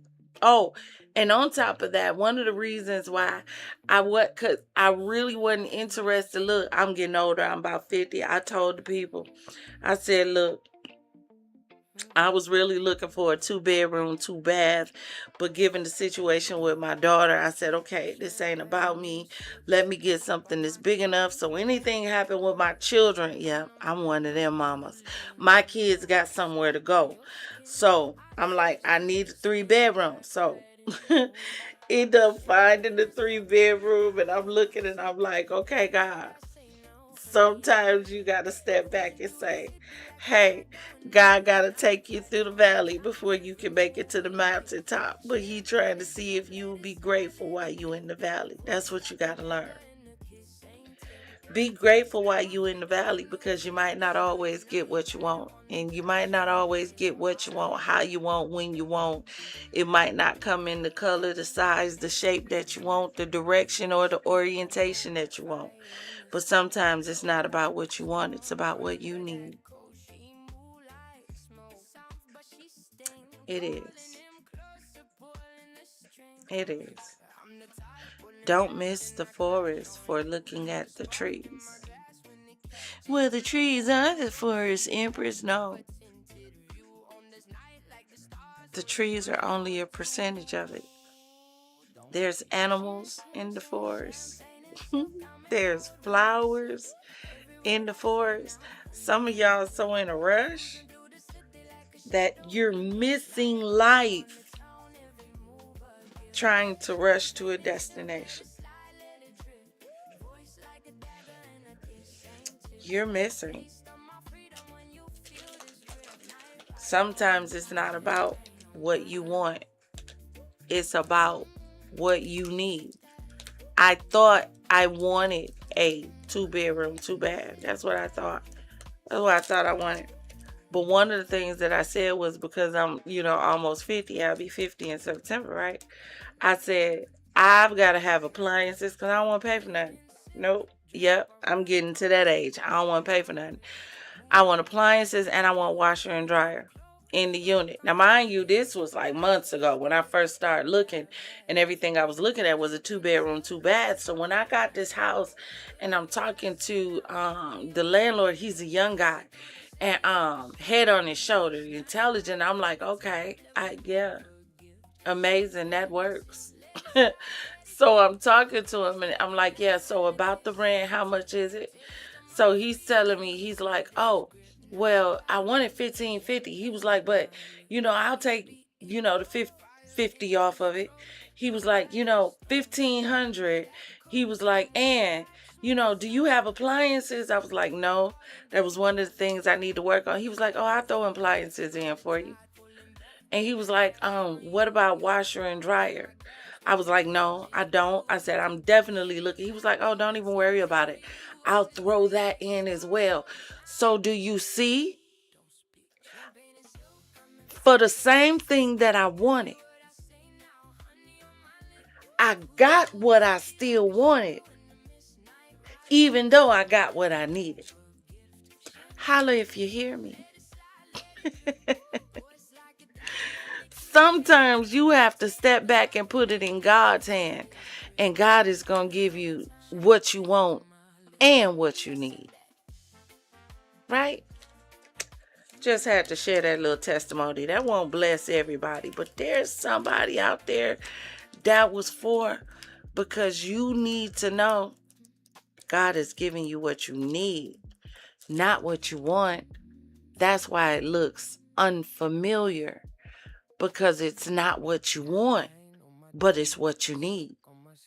Take your eyes off of what you want, because what you wanted damaged you. It destroyed you, and that's why you're trying to pick yourself up and heal right now. You're healing from wants. God isn't trying to give you what you want in this season. He's trying to give you what you need, even though it doesn't look like what you want. Get it? Stop pushing away your need because it don't look like what you want. Stop. Because it doesn't sound like what you want. But what doesn't sound like what you want is actually the best thing for you. Stop. You're going to miss your blessing worried about a want when God is trying to supply your need. All right? Drop in the comments and let me know what you think about tonight's show. Thank you for joining me for another champagne conversation. I was a little tongue-tied tonight, but I do not care. Join me for another champagne conversation, another sip, savor, and spill. Please do me a favor. Make sure you hit that like and subscribe button. Make sure you go and check out our champagne store. Check out some of that champagne gear in the Champagne Factory over on the 4th wall. Baby, our new Mia Kratz collection is over there. Baby, because we ain't Republican or Democrat. You ain't going to get us to pick a side because we don't like neither one, to be honest with you. We refuse to pick a side that doesn't turn around and pick us. I am included in your party. And when the party stops representing me, then me has to go somewhere else. So we Meocrats. Yeah, that's the other somewhere that me decided to go. Go check out your Mia Kratz gear.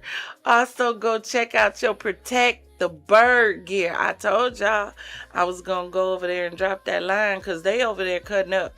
What y'all don't realize is this is bigger. This is bigger than just Agent Orange and his agent of discoloration. It's bigger than him. The bird is in trouble, y'all. Y'all, the eagle is in trouble. We gonna have to get Peter involved because you know what? Stuff happens when Peter get mad. So we gotta tell Peter that due to the actions of Trump, the national bird is in jeopardy. So I have started a hashtag and I created a logo. And it's going to be our 4th of July gear. It's in everything, y'all. And it's hashtag Protect the Bird. Y'all got to go check it out. Go get your champagne gear. Thank you for joining us. Drop in the comments and let me know while you're watching the show, what game from your past do you think describes this male bovine feces that we currently live in? I told y'all, I feel like it's one big game of Battleship. That's it. Just B-42, E-38, C-16. That's what I think. What game would you relate it to? And tell me why. Champagne Gang, Fizz Fam, Confidantes, and visitors to the Champagne City. Always remember, if it doesn't cause you to elevate, baby, it's causing you to depreciate. Now raise those glasses, clink, and let's drink till we meet again. Ta-ta.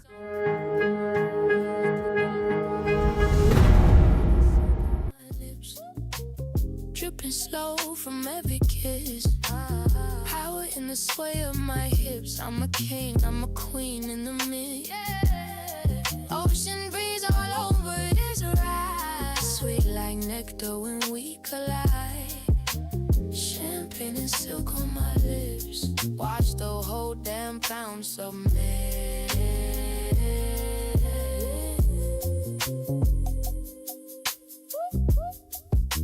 Sweet like nectar. Hey, come closer.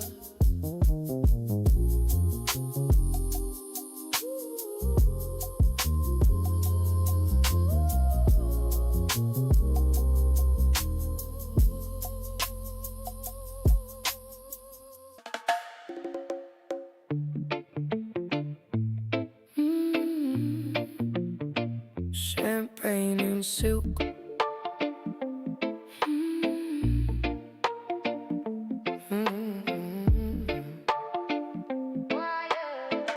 Yeah.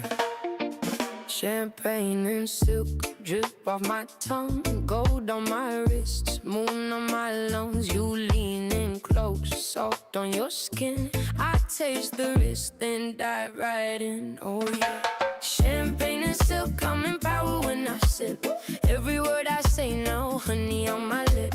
Cruising through the city like a shadow in the mist. Night rider on the town, every move a gift. Champagne and silk, let it slide, let it drip. Voice like a dagger and a kiss ain't tip.